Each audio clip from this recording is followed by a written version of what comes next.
never slow up, no I don't take shit. I got no love for the fakeness. If you wanna play tough and wanna hate this, I'll always show up. I don't ever slow up, no I don't take shit. I got no love for the fakeness. If you wanna play tough and wanna hate this, I'll always show up and make a statement. I don't ever slow up, no I don't take shit. I got no love for the fakeness. If you wanna play tough and wanna hate this, I'll always show up and make a statement. Everything I do so instinctive and so passionate. Every word I move so descriptive like an adjective. I got a vendetta against people who patented being negative when you should be getting after it. I got facts over tracks, this and that. Spitting slow, spitting fast. I could roast, I could gas. Think I'm okay at last, but I don't know if that can erase all the past. And the pettiness, a reflection of the emptiness. Hilarious, you think you're worth my time, you're delirious. Mysterious, because you hide behind a fake exterior. Inferior, you know I'll always be a bit superior. Get off of me, this ain't no humble brag. I want you to hear words, you can say them back. I want you to feel free from the chains at last, and to believe in what you got, it was built to last, yeah. Now that I've been put through hell, I never got anyone's help. I had to do it all myself. I don't ever slow up, no I don't take shit. I got no love for the fakeness. If you wanna play tough and wanna hate this, I'll always show up and make a statement. I don't ever slow up, no I don't take shit. I got no love for the fakeness. If you wanna play tough and wanna hate this, I'll always show up and make a statement.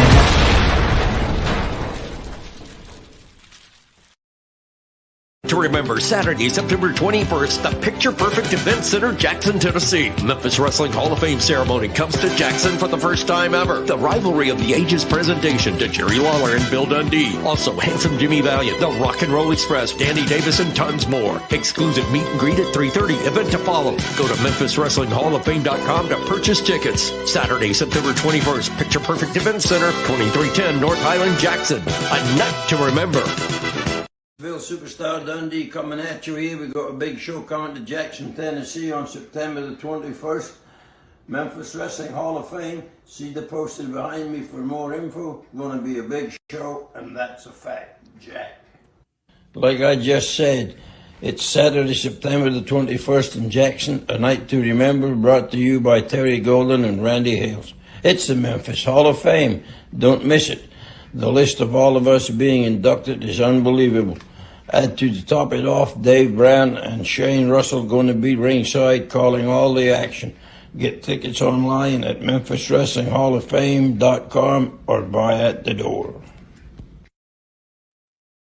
All right, y'all, we're here. We're live. You're watching Buster Unmasked, and you just seen the promos. Look, Saturday night, Jackson, Tennessee, Picture Perfect Event Center, a night to remember.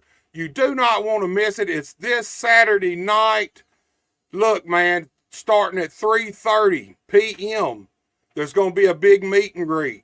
It's going to go till 6. Then at 7, they're going to do the tribute to Jerry Lawler and Bill Dundee, a rivalry through the ages.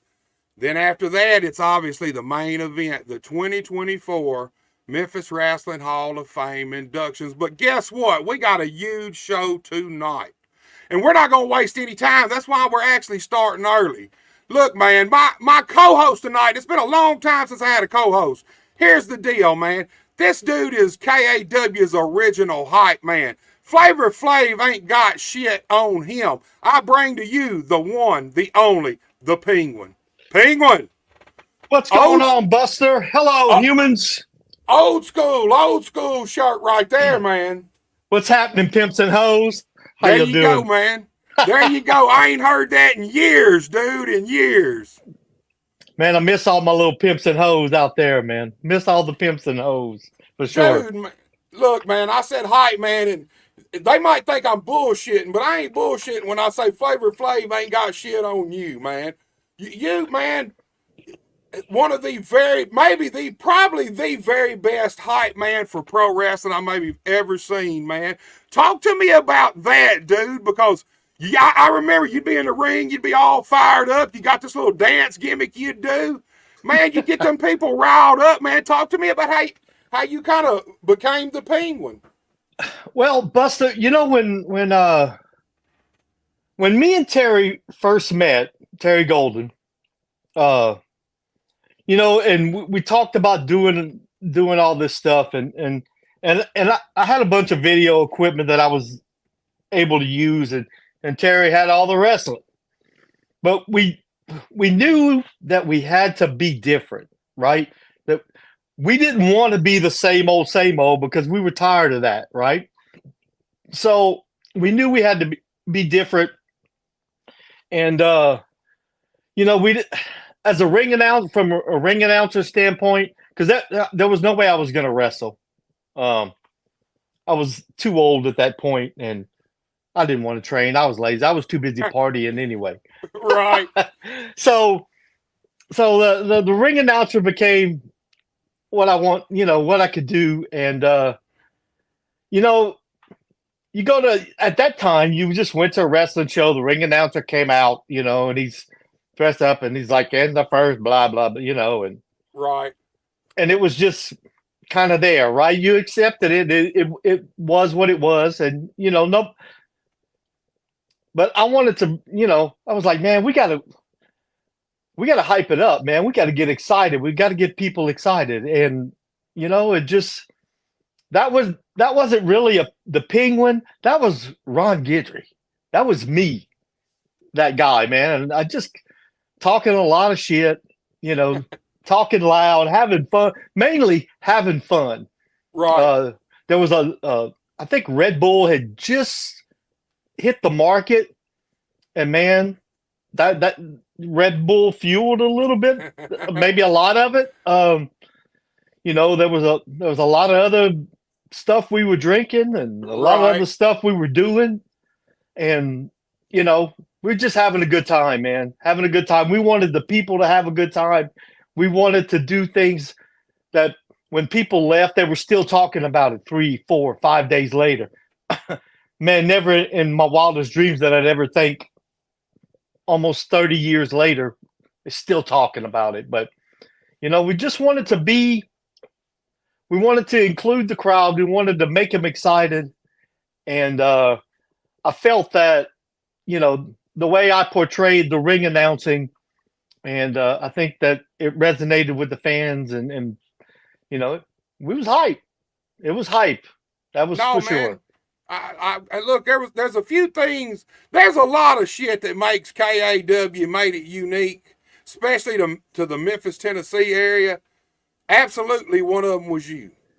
It was a different, like you said, it was different. Most announcers, suit, tie, real stern when they came out, just straight up.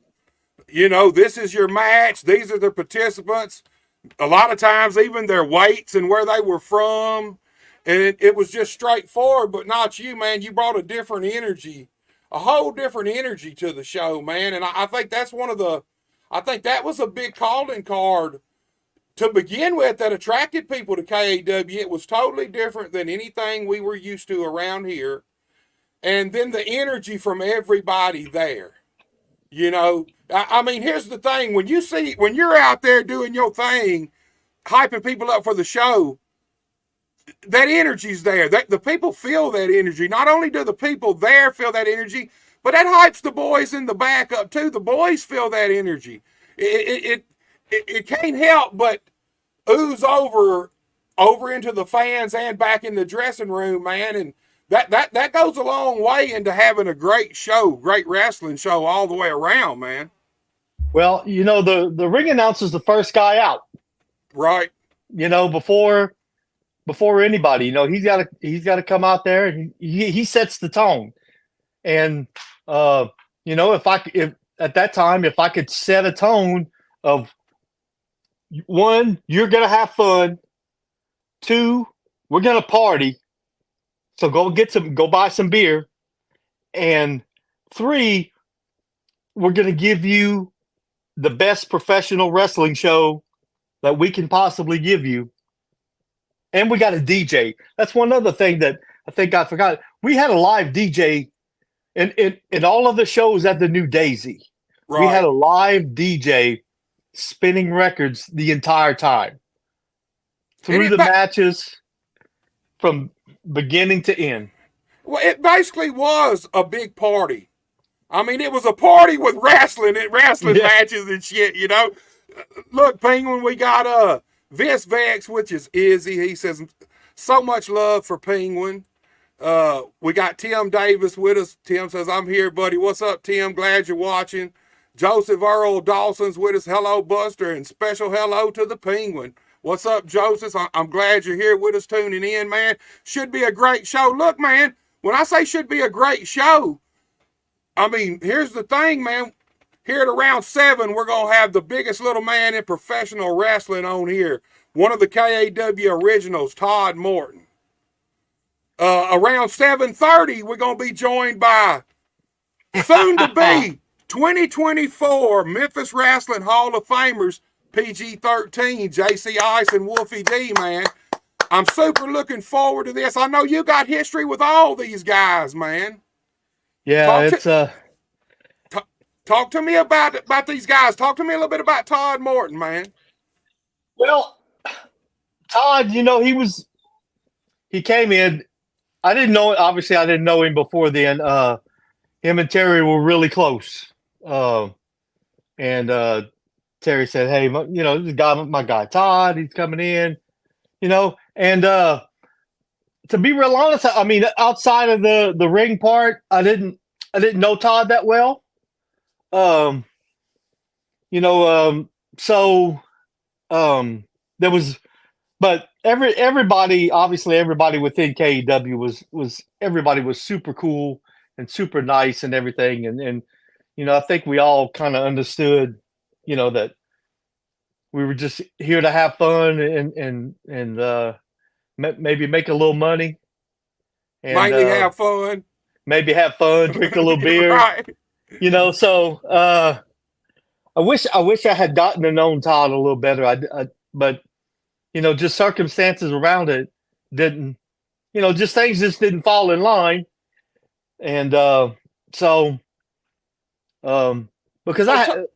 go ahead. No, so talk to us then about, I mean, you ain't got to know the next guest personally to know who they are. Obviously, PG-13. Right. I mean, in my opinion, definitely the tag team of the 90s. And I say that with all pro wrestling involved. I believe that those guys over WCW, WWF, anything else that was going, I believe those guys have to be in the running for tag team of the 90s. Without a doubt, around our area, they're legends. Yes, without in the Memphis territory, obviously. And their work in WWE, the work in WCW speaks for itself. You don't get called up to those two organizations if you don't know what you're doing, right? And if you don't have a fan base or a following, or the promoters think that you can't draw money, right? So, but yeah, if you're gonna make it there, they definitely think you can draw money, right? And because they had shown in this Memphis territory, and for Memphis Championship Wrestling, and for Power Pro, and all the carnations of Channel 5 wrestling, those guys were superstars, legit superstars, right? Right. With Jamie being the son of a legend, and Bill and Wolfie was, I think, very underrated as a wrestler. I mean, Jamie too. I think they were both underrated, as wrestlers. Like even in their single stuff, when you watch them, those guys could work. No, they could. Both of them can fucking go, man. Can go. They could bring it, and then you put them together. I thought they had a great gimmick with PG-13 because hip hop was flourishing at that time, right? And you had the Beastie Boys and you had House of Pain, and I think House of Pain is actually where they kind of got the, is kind of who they played off of for PG-13. Right. And I mean, in Memphis, there was a lot of white boys that lived in the hood and stuff like that loved rap music and stuff. And I think that kind of related to some of them, some of that too. And it was just a perfect image for them and a gimmick for them. And man, they are legends of the time for sure. And here's the thing, I feel like they come along at a time when tag team wrestling, especially around our area, was really, really dying off. And I feel like they rejuvenated that. And here's the fact, they kind of changed what tag teams were around here, because we were used to the Fabulous Ones, the Rock and Roll Express, the Midnight Express, the Moondogs. I mean, there's a gamut of teams that came through Memphis and were around Memphis.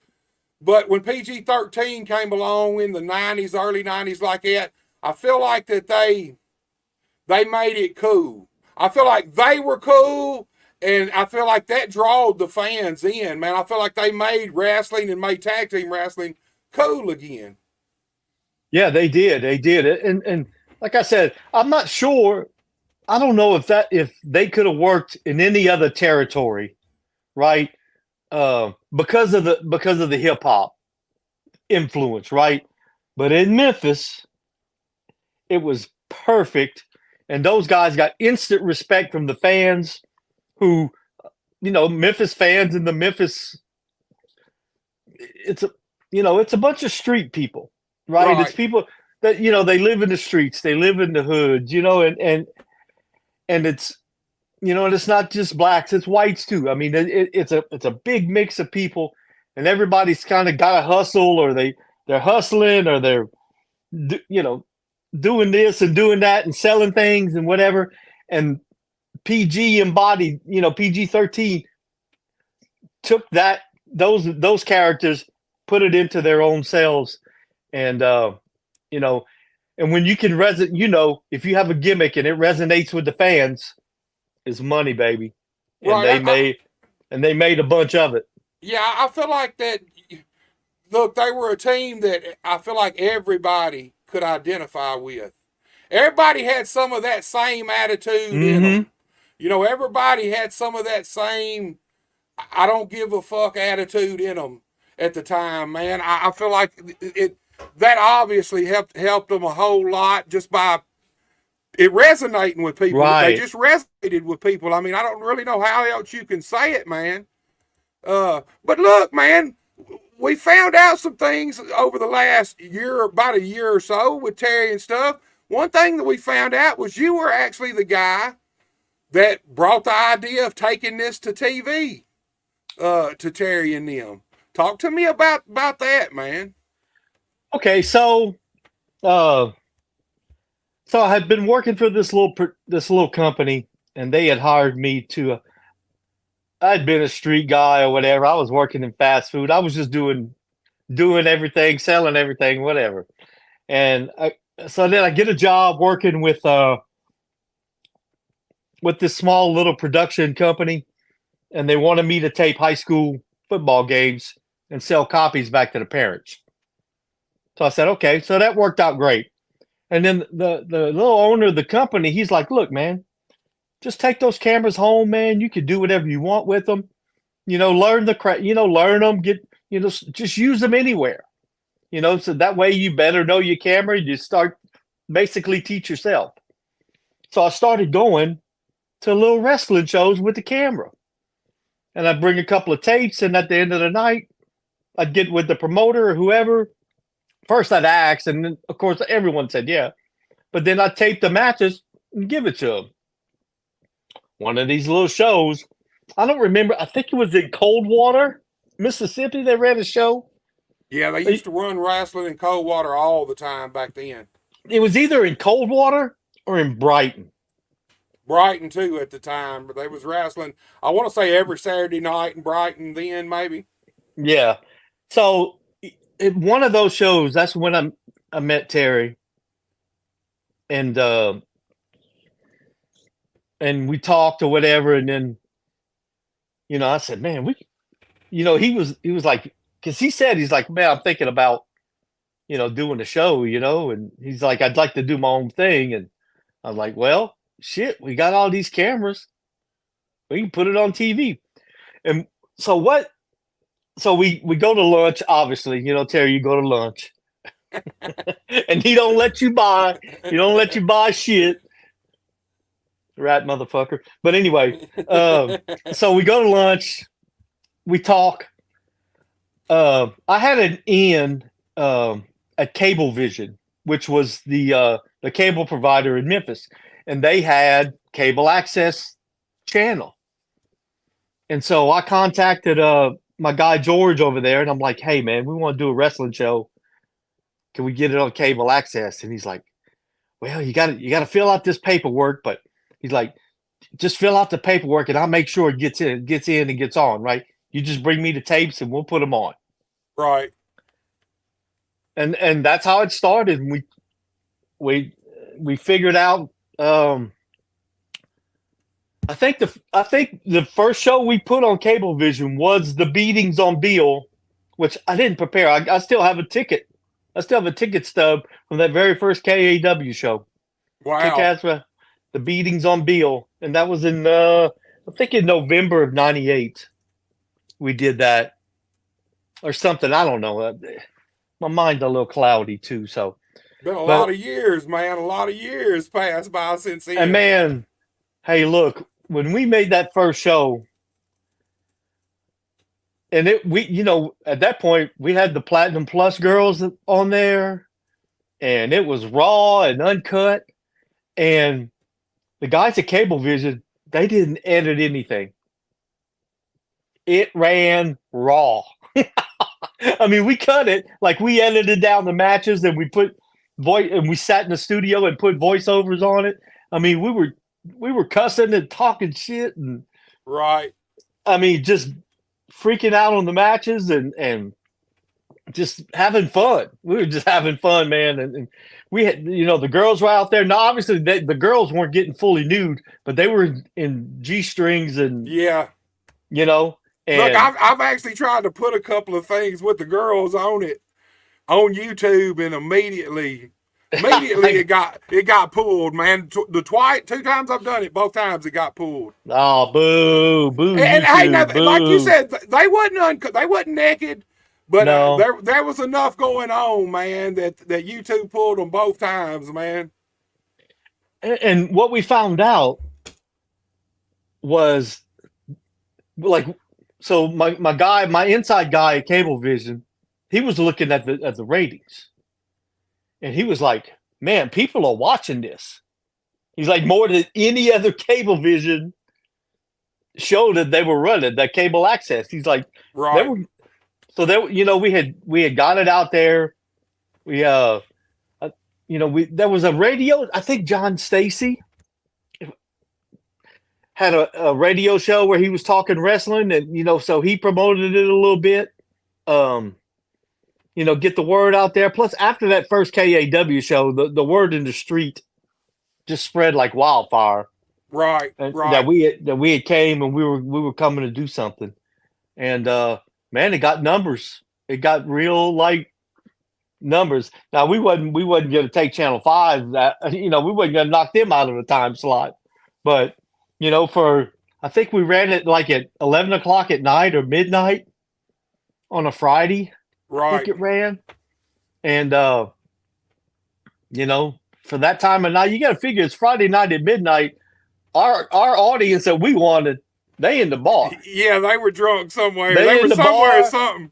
They in the bar. They on the street corner doing their thing, or they at the strip club. And right. That was our audience. But we were getting numbers, and we were like, damn, we could. This might be something. So, and that's obviously it. Out. Yeah, obviously it was. Look, we got our first guest down in the studio. Look, man, what can I say about this guy? He is the biggest little man in professional wrestling. He's one of the KAW's originals, part of the KAW crew at the end. Him, Bullpain, and Alki. None other than Todd Moton. Todd. Hey, brother. Been a long time. What's up, man? Not yes, much. sir, man. Just trying to take it easy here. Thanks for the introduction. That's pretty sweet. I appreciate that. Dude, I appreciate you coming on, man. I know you're busy, a lot going on, especially with this Saturday coming up, man. I appreciate you taking the time out of your day and your night to come on and chat with us, man. Thank you. I appreciate you having me on. Is Wolfie or Jamie made it on? They will be on at around 7:30, and you have been requested to stay on if you want to, and that's Yes, what I was going to ask you. yes, sir. I'll hang in there with y'all guys. Hey, I know. didn't he have dinner yet? Look at him over there. What the hell? Hey, it's an anything goes type show, man. Like you see on the background, it's KAW Kick Ass Outlaws. It's Well, it's an open forum, Todd. You can say what you want, man. well, that's why I turned the cam off, because I'm sitting out here drinking bourbon and smoking a cigarette. Oh man, turn that camera on, man. Turn that camera on, man. That's what this Bourbon show's and- all about. All There you right, go. There we go. Bourbon and There you cigarettes. go. That's KAW right there, boss. Yeah, and of course, I'm in the bourbon capital of the world. You know, we just had the bourbon festival here recently. So when you talk bourbon, you live in this area, you better be drinking it, and don't drink it with no damn pop. Put it on ice or drink it straight. Don't fuck There you around go. with no pop like some little girl. You gonna get your punk card pulled if you don't, man. You know how that is, dude. Yeah, a So- true bourbon drinker drinks it straight. Man, my dad, look, man, Lord Jesus, he'd buy it by the half gallons. I buy Didn't it by matter. the case. It didn't matter it didn't matter what brand. He was a binge alcoholic, man. He's a towboat guy, so he'd stay gone for. My dad would go out and ride the boat. You know, most guys ride for 30 days on and then a couple of weeks off or whatever. Man, sometimes he'd ride for 60 days, 90 days. Of course, he was the captain, so he made killer money. But man, when he would get home from the boat, man, that mug would start drinking. He liable to drink straight for 2 weeks, man, to get it out of his system. Always bourbon, man.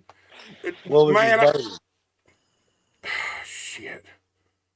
Man, I don't even remember right now, Todd. Right. Dude, I mean, when I say drunk, when I say binge alcoholic, look, man, when he was through drinking, we had to clean the whole refrigerator out. Ain't nothing new to walk into him eating canned chili right out of the fucking can, not been heated up. Look, eating fucking weenies cold, and then want to drink out of the milk jug. So after he's been drunk, you'd come and go, well, you'd want some milk, you'd pull the top, and motherfucker have chili all around it, little hot dog pieces inside of it, man. I'm telling you, we had to clean the whole house out, man. That's Hey, I cannot drink bourbon to this day because of that, man. If I drink, it's got to be, I either drink tequila or clear liquor. Bourbon, man, immediately gets me so fucked up, man. I guess that's what it did to him, dude. Well, I mean, he deserved it. A trooper like him out there 90 days like that on that boat, busting his ass. That's hardcore, brother. You know, he gotta come home and probably escape, you know, find some freedom some way. I guess that bottle done it for him. Oh yeah, every one of my family, every one of his brothers and sisters were towboat. Even the sisters were towboat people, cooks on the towboats, Wow. deck hands, engineers, captains. Everybody in the family except me and my brother, we decided we're gonna be wrestlers, man. So wish I'd have hit the towboat, Todd. I'll be honest with you, man. Yeah. When I look back, some days I probably wish I'd have been on the fucking tugboat too. Look, man, you got fans already on here. Joseph Earl Dawson's with us, and he said one of my favorite moments of KAW was when Bill Dundee came in KAW and wrecked everything, and I think you was a part of that, Todd. I may have been. I mean, I'm trying to think back, and there was so much stuff going on so fast. And like he said, we caught fire really quick, and that thing just exploded. And it was just so quick and so fast where it happened. And it was so many years ago. My memory is not really that great with all of it, but I probably was. Yeah, same here, Todd. Because there was a lot of partying involved back then also with all the boys, of course. You know, which we're still going strong as far as that goes, some of us. And what the hell are you eating? Taco Bell. Oh my God! Probably the unofficial food of KAW. Well, I'm right. That you're there and I'm here. Well, once you get that Taco Bell digested, I don't want to be around. So look, Todd, Vis Vex, which is Izzy, he said so many memories, man. I know you guys had some serious matches in KAW. Oh my God, Izzy. I love that guy. Man, working with him, I mean, you know how you have these certain guys that you work with, and it's it just clicks. You don't have to talk. It just happens. It's just like poetry in motion or something. I mean, me and him, our chemistry was just so on point. It was like a night off working with him. And I don't think we had a bad match. And I'm not like bragging or boasting or nothing. I mean, it was just there. It was there. I mean, we just clicked like nobody I've ever clicked with, probably ever in the business, to be honest with you. Right. So look, man, I know you had been around the block a little bit before KAW, man. If I'm thinking right, I remember you showing up on USWA in the late 80s, if I'm right. When did you actually break into the business, Todd? I want to say it was probably around 87. Actually, I went to Louisville Guard. I graduated school. This is a crazy story. I mean, really, it's kind of weird. But I graduated high school, and there wasn't shit going on here in this town. So I moved to North Carolina with my brother to find work and just get a fresh start. And I was there, of course, everywhere I would go, I had the mullet, the blonde hair, blah, blah, blah. And people would go, is that Ricky Moore? Is that Ricky Moore? And, you know, and I watched wrestling. I grew up and I vaguely remembered Ricky. And I went back and told my brother, I said, what is all these people so crazy about Ricky Moore? Because at the time, the NWA and the Rock Express was on fire. And I watched, my brother said, well, Saturday, I'll show you, we'll watch TV, you know, with blah, blah, blah. And I was like, oh, I remember him. I know who he is. And then I was like, you know what? Fuck this. I'm going back home. I'm going to become a wrestler. And I went to Louisville Gardens every Tuesday night for probably 6 months straight and waited out back for Dundee to leave and followed him to the first little exit they stop at, Arthur Street exit there. They'd get their beer. They'd get their gas, their deli sandwiches there at the little liquor store had a deli too. And I would bug him. Will you train me? Will you train me? He kept turning me down. I ain't training nobody, kid. I ain't got no school, blah, blah, blah. I kept bugging him. Finally, after about 6 months, he said, fuck it, kid. Okay, then. And he opened a school, and I was one of his first students out of probably 20 or 30 of us started out then. And I just wouldn't take no for an answer. You know, I didn't realize that, Todd. I'll be honest with you. Me and Jamie were kind of messaging back and forth a little earlier, and he told me that. He told me that you were one of Bill's very first students, if not the first student. I was, there was a group of probably 10, 20 of us. Then it turned into like maybe 30. And I was in and honestly, we only did it on Sunday afternoon in Gallatin, Tennessee. And I was like, Bill, I want to learn more one day a week. I mean, you know, I want to do this every day of the week. I want to learn as much as I can, as quick as I can, and take in all the knowledge I can get from you and whomever else. So I said, I'll move down here. I'll live in the training center. And they had a gym across the street that he was half owners on. I said, I'll live there. I'll shower there. I'll do whatever. I brought my clothes one Sunday. And he was like, what are you doing? I said, I told you I'm moving down here, man. I'm doing this shit every day of the week. He's like, well, you can't live in the gym or nothing, brother. And I'm like, well, I don't know, man. What do you want me to do? He said, fuck it. Took me home with him. Me and Jamie had the 2 upstairs rooms. We kind of grew up together. Jamie started training too. We pretty much lived together. He was like my brother, and Bill was like a second dad. And I ended up living with Bill and traveling the road and training and living with him and Jamie and driving the cars, being backstage, getting the boys Subway, going to get them coffee, whatever it took. I did right. it, you know, and I wouldn't take no for an answer. And, oh, man, the times we had living in that house growing up, you know, with Jamie, shoo, you talk about some wild stuff, man. That, of course, I don't need to tell everybody what a character he is. Oh yeah, he fully requested you to stay on with us tonight. He said I definitely got some stories about Todd or with Todd. So yes, he does. I'm sure we're gonna hear a lot of that tonight. Look, Joseph Earl is back and he says Todd Moton was also on IWA Mid-South with Bull Payne. Right. So when did you and Bull actually hook up for the first time? Oh my God. I guess it might have been with Terry at KAW because I think Bull was already going. I got in there. Of course, we both lived here in Kentucky. He was in Louisville as a bouncer, and I'm right down the road in Barstown.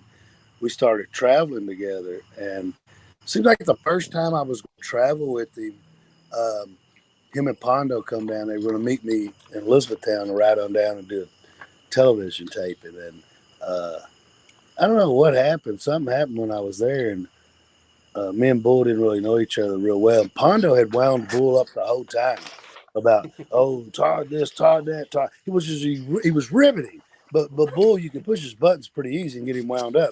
And he had Pondo so wound up that about me, and that I was this little pain in the ass basically. And I pull in to the Waffle House, and when I pull in, Bull sees me, he looks at me, and he takes off in his truck, flies right by me. I was like, what the fuck? Takes off and leaves me.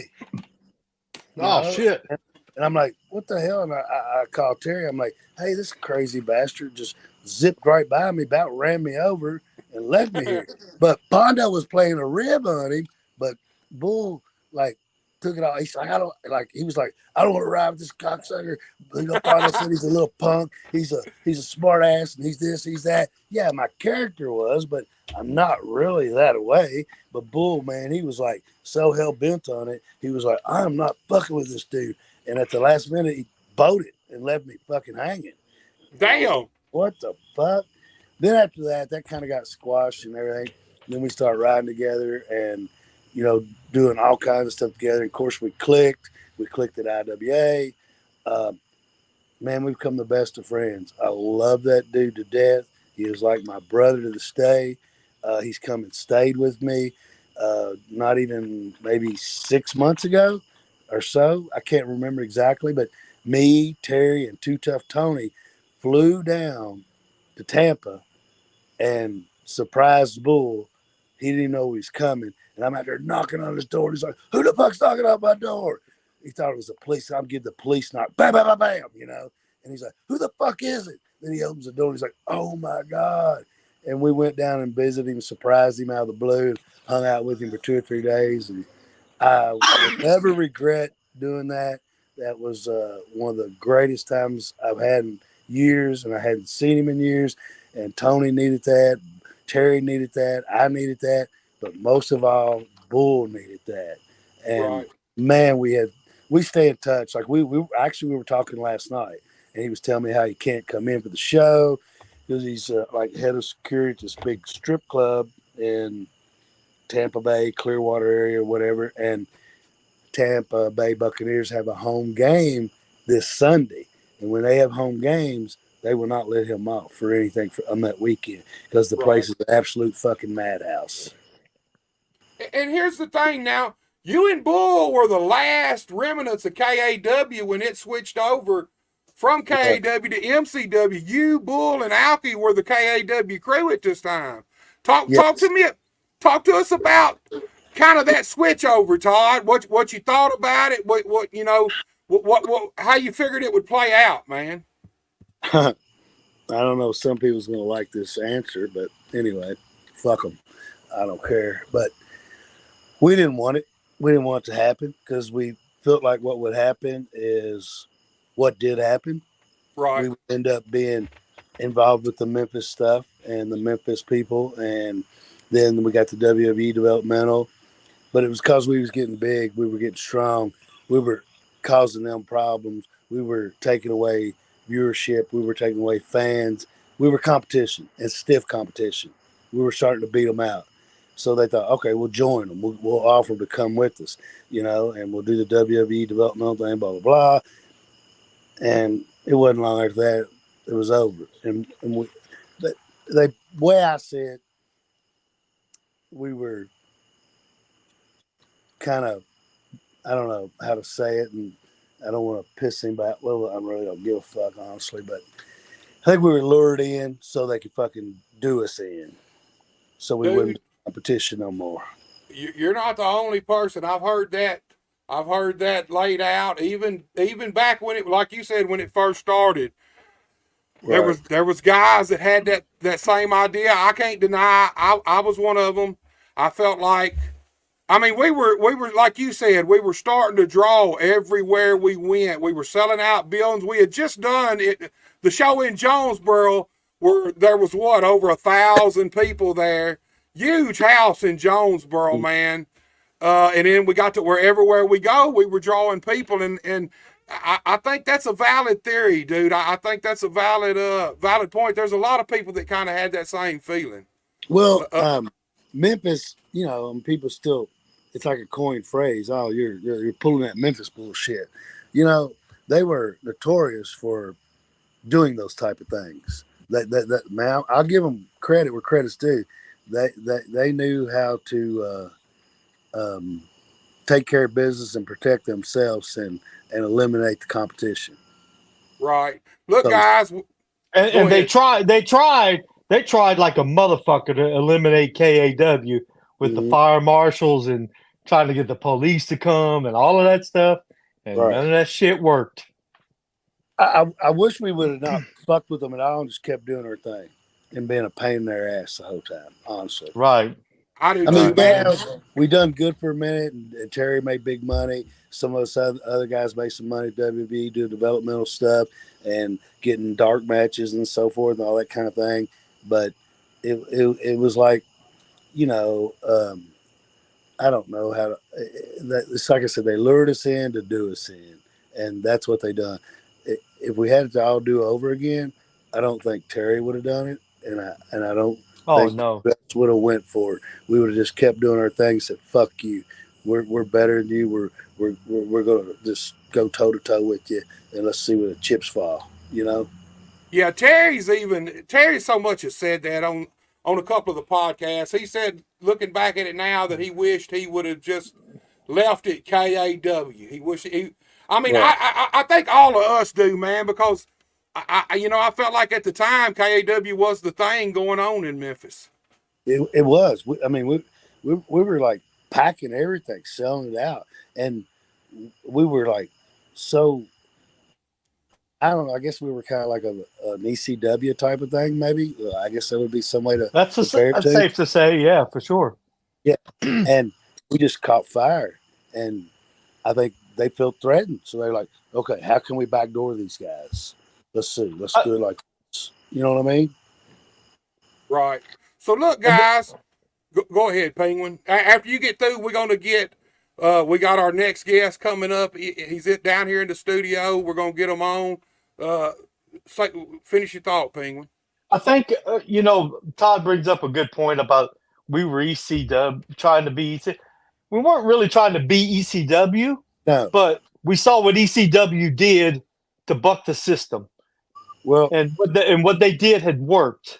No, and even Ian Rotten up in your area when he was running, we were bringing some of the. I told Terry we need to bring some of these guys down, right? Because they're all cut from the same cloth, Right. And it's. We weren't trying to be ECW, but we were AW. We were our own thing. But I guess you could compare us to them in a matter of saying, But it's just it was wild, man. It was crazy. And Terry, and you could say we was the mastermind behind all this. Terry is a fucking genius. Terry can sell suntan lotion to black guys. I mean, that guy he has a knack for knowing what to do and when to do it and who to do it with, and he prints paper, man. I mean, that dude. He's a hustler. He's a hustler for sure. You can give that guy a truckload of junk, and he'll turn it into a truckload of treasure in a matter of days. I mean, he's a fucking genius, man. Right, and we owe it all to him. To be honest with you, because he gave us a platform. He gave us a stage. He gave us a place to be us and express ourselves and do our thing and let us do our thing and let us run with it. And he knew how to fuel it and make it work and make it happen and do the things that he done with KAW. Terry, I can't say enough good things about that guy or his mind and his knowledge for how to make things work and make things happen and make things be successful. He's still doing it to this day with his business he's got, his towing, recovering, and his other things he's got. That man knows how to make a dollar and knows what to do to make a dollar and make things successful. Right. Look, I don't think it would have ever pushed through without Terry behind it. I'll be honest with you. I don't either. No, you know, no. And I'm sure Terry's listening. His head's unswollen about the 10 sizes of Andre the Giant. So, but and I love that man, and he's done so much for me, and he's always been there. And still to this day, I could text or call him, and he's like, boom, right back responding to me and helps me with anything or talks to me always. And we have a wonderful, great relationship. Like I said, we went and seen Bull recently, me, him, and Tony, and we had so much fun hanging out together and partying and drinking and just reminiscing. And, I owe a lot to Terry. And, Terry gave us the opportunity, like I said, to have a platform and a stage to express ourselves and perform and do our own thing. He didn't try to make us something we wasn't. He didn't try to put silly characters on us. He was like, you do you do your thing, and we'll run with it. And we'll find a way to make this work. And he let us be us. Whereas in Memphis, you have the cliques. You got cliques everywhere you work, everything you do nowadays. That's a slight, not knocking Memphis, but they want to control people and hold people back or hold people down. Terry didn't want to do that. Terry was like, hey, if you can draw me money and you and your character or your gimmick or whatever is going to make money and put asses in the seat, I'm fucking using you. I'm not using you because you're my buddy, you're my friend, or you're kin to the family, or you're part of a family, or part of a clique, or part of a group. I'm about fucking making money, putting asses in the seat. And that's what the wrestling business is all about. Right. All right, guys, look, we got to do a little set change. We got our guest down here. I want to show this video before we introduce him. So let's just check this out. Let me change sets first. And let's get it switched out a little bit. Now let's take a look at this little video, and then we'll get the man on here. I'm JCI, and I'm the Wolfie D, and we're coming on strong to the T.O.P. We're lean, mean fighters, not storybook writers. Step on punk, cause we'll bring you life by the name PG-13. There's no two greater. All the ladies wanna know, hey, what you doing later? Everybody step aside, cause we can't be stopped. You out of shape and out of date, and you might get dropped. This is a challenge, so accept it if your brain's that crazy. One wrong move, and you'll be pushing them. All right, guys, look, what can I say about this guy? Man, one half of the tag team of the 90s, in my opinion. Memphis wrestling legends. Without a doubt, PG-13 made tag team wrestling cool again around the Memphis, Tennessee area in the 90s. Without any further ado, I bring to you the man himself, Sir Wolfie D. Hold on, Wolfie. Hold on, Wolfie. I'm sorry, man. I got some, I didn't do the switch over. My bad. Hold on. There we go. Hold on. There we go. All right, Wolfie, you on here now, man. My bad. I'm sorry. Hey, before you get started in on Wolfie, before y'all get started, here he goes. One thing real quick. Wolfie D, my friend, how in the hell is your better half doing? I've been reading your posts and watching and following that, and I know she's having a little bit of a rough time, and you and her are, going through some trying times right at the moment. How the hell is she doing right now, brother? I mean, she's all right, man. We've had to go to the doctor a couple of times in the past few days. She's got Bell's palsy, which just pops up. Oh my God! I mean, out of nowhere, stress causes it. She lives with me, so maybe it's my fault. But yeah, she's it's not good, but it's not bad. So I'm just gonna say that, man. I mean, well, look, brother, I'm glad you took the time to join us because I know that this is a rough time for you right now, and I'm thinking about you and wishing you'd heard the best, my friend. I appreciate that. Well, what I want to say too is, you motherfucker, I never had a suplex on the floor like I had you fucking asshole. So no, we're gonna go there. Yeah, you suplexed me on the floor one time, and I was like, "Holy fuck! I've never took this," and bam, it fucking hurt. And man, you and Bull Payne too. That's another one that suplexed me on the floor. And guess what? I just had a hip replacement in January, and I'm blaming it on you. So Oh wow. Well, thank you. Well, glad to help out. Glad to help out. yeah, asshole.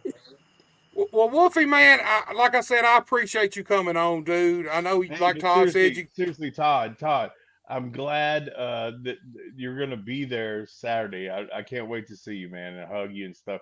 You ran out for the sheriff and all that kind of stuff, and that's cool as shit, man.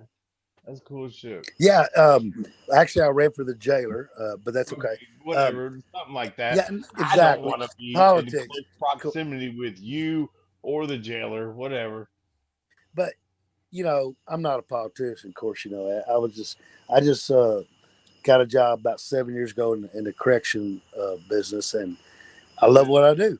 And I just wanted to be the main guy because I want to make a Hey, did you difference. see where they Basically, found that's all it was. they found the fucking guy in the woods. Some bounty hunters found the guy in the woods, man. The vulture's been picking on him, but Oh wow. yeah, you know what I'm talking about? Yeah, the shooter guy in London, Yeah, Kentucky. they Yeah, found yeah, him. yeah. Some Well, good, some good. bounty hunters found him, and the birds have been picking on him. So Well, they should have Damn. tied him down, left him there, and let the birds keep picking on his sorry ass. yeah. Hello, guys. How you doing? So, Wolfie, man, Pretty good, Wolfie. this Glad you're Saturday, here. this Saturday night, man, PG-13 going into the Memphis Wrestling Hall of Fame. Talk to us a little bit about that, man. It's a big fucking deal, dude. Oh, it's a Well huge. deserved. Well deserved. Yes, Very well sir. deserved. Thank you, Todd. Thank you, guys. Yeah, man. I can't tell you, and I don't want to give my speech away, but like honestly, the first thing I remember in my childhood, at about 8 years old, my stepdad came into my life, uh, showed me Memphis wrestling, and I don't think I ever knew there was anything like I didn't even know about wrestling. I didn't, you know what I'm saying? And we were watching one of my first thoughts is King Kong Bundy on Memphis TV, and then the Fabulous Ones, and then the Rock and Roll Express, and then me and Jamie had this huge angle with them, and man, this is huge to me, guys. It really is. And you call me a mark. I don't give a fuck. Call me a mark, but being inducted into the Memphis Wrestling Hall of Fame is, oh man, I can't even say what it means to me. Yeah, man, it's a big deal. We've discussed it since the podcast started that I feel like you guys, when y'all popped on the scene in the '90s, y'all come in at a time where tag team wrestling around here was really starting to die off bad. Y'all come along, and boom, man, you made tag team wrestling cool again, man. Yeah, Wolfie, yeah, you and guys that's the deserve thing, man. that. Like, That tag team wrestling, that's Memphis. Tag mhm. team wrestling was Memphis. I mean, God, we can look at, I mean, rock and roll's going in with us, right? In this Wow. year. The Fabs have been in there. I mean, just think about all the tag teams, and just Memphis Wrestling is a tag team thing. And then when you look at, like, I've always said this, like WWF, whatever you want to call it, uh, they just made like, okay, this guy is a tag team partner with this guy. They weren't like a tag team. Yeah, you had Demolition, you had a few other ones, but it's just like Memphis was the mecca of tag team wrestling, and I'm so honored. I can't, God, I'll say it again. I cannot tell you how happy I am to go in there with just even this class, rock and roll. the guys that made us. It was like the that match in Louisville. It was passing the torch. It was the team of the '80s versus the team of the '90s. We win, and that hug that y'all see at the end was real. It was real. Yeah, it was a great moment, man. Look, I hate to put a damper on the situation, but Jamie, where's your boy, man? I don't know. He was begging me to be on here because I told him, my girl had, and I'll say this on here, she the other night got diagnosed with Bell's palsy and it's awful. And she's a bartender and she can't hardly smile. She can't really talk and her eye won't close and all that kind of stuff. And Jamie was like, "Hey, why ain't you gonna be on there? Blah, blah, blah, blah, blah." And I said, "I don't know if I'll be home." I said, "We're at the doctor's office, blah, blah, blah. So if he's not on, that's on him. I don't know." Man, I have been on not on the phone, but text messaging back and forth or messaging back and forth with him for probably the last 3 hours. Last word I got was I'll be on it at 7:30. That's what he But told I guess that's Jamie, man. That's normal Jamie fashion, huh? Oh me. shit. That's what he told me. Hey Wolfie, you guys Yes, sir. deserve this. Y'all deserve this so much. And I'm so Thank happy you. and proud of Thank y'all you. that y'all are getting this opportunity and getting it acknowledged like you are. Because you guys, man, look at how many people after you guys like mimicked your gimmick and stole your gimmick and Oh, done things and went on to be successful. And but they stole it from you guys. You know what I mean? You guys, Memphis wrestling is like it's like one of the biggest things in the wrestling business. It's like one of the first things ever that started wrestling and that what wrestling's all about. And you guys come in there and revived tag teams, and then many guys after y'all tried to steal y'all's gimmicks and the likes of y'all's gimmicks and so forth. So that has to say a lot about you guys and your gimmick and the mindset you had and the ideals you had to do your gimmick and do the things you've done. That's like a huge compliment to you guys. Thank you, Todd. I appreciate that, man. And I agree with you, man, because there was so many after us, and that some people don't realize, man. I mean, I've You told were the this story originals. You were the originals. thank Right. you, thank you, thank you. yeah. I've told this story 1,000 times, man. Uh, I was sitting at a gimmick table. I think it was at a Burt Prentice show. I was sitting at a gimmick table. We had the hubcaps and whatever, and I'm sitting there with my hubcap, and some kid walks up and he goes, "What is that?" And I said, "It's my finish." He didn't understand what a hubcap was. Usually nowadays, if you get a hubcap, it's plastic. You know what I mean? Right. But back in the day, those things were hard. They were aluminum, and they hurt. Right. They definitely hurt, man. Oh, they Believe definitely me. hurt. Believe me, I know. I had a few of them. He wants to They talk about my definitely hurt. suplexes. What Hey, about his fucking let me tell y'all a hubcaps? I funny mean, come story. on, Let me tell bro. y'all a funny story. Jerry Jarrett got so mad at us because remember when 123 Kid came in and worked me and Jamie, right? Or he worked me actually in the Memphis Coliseum.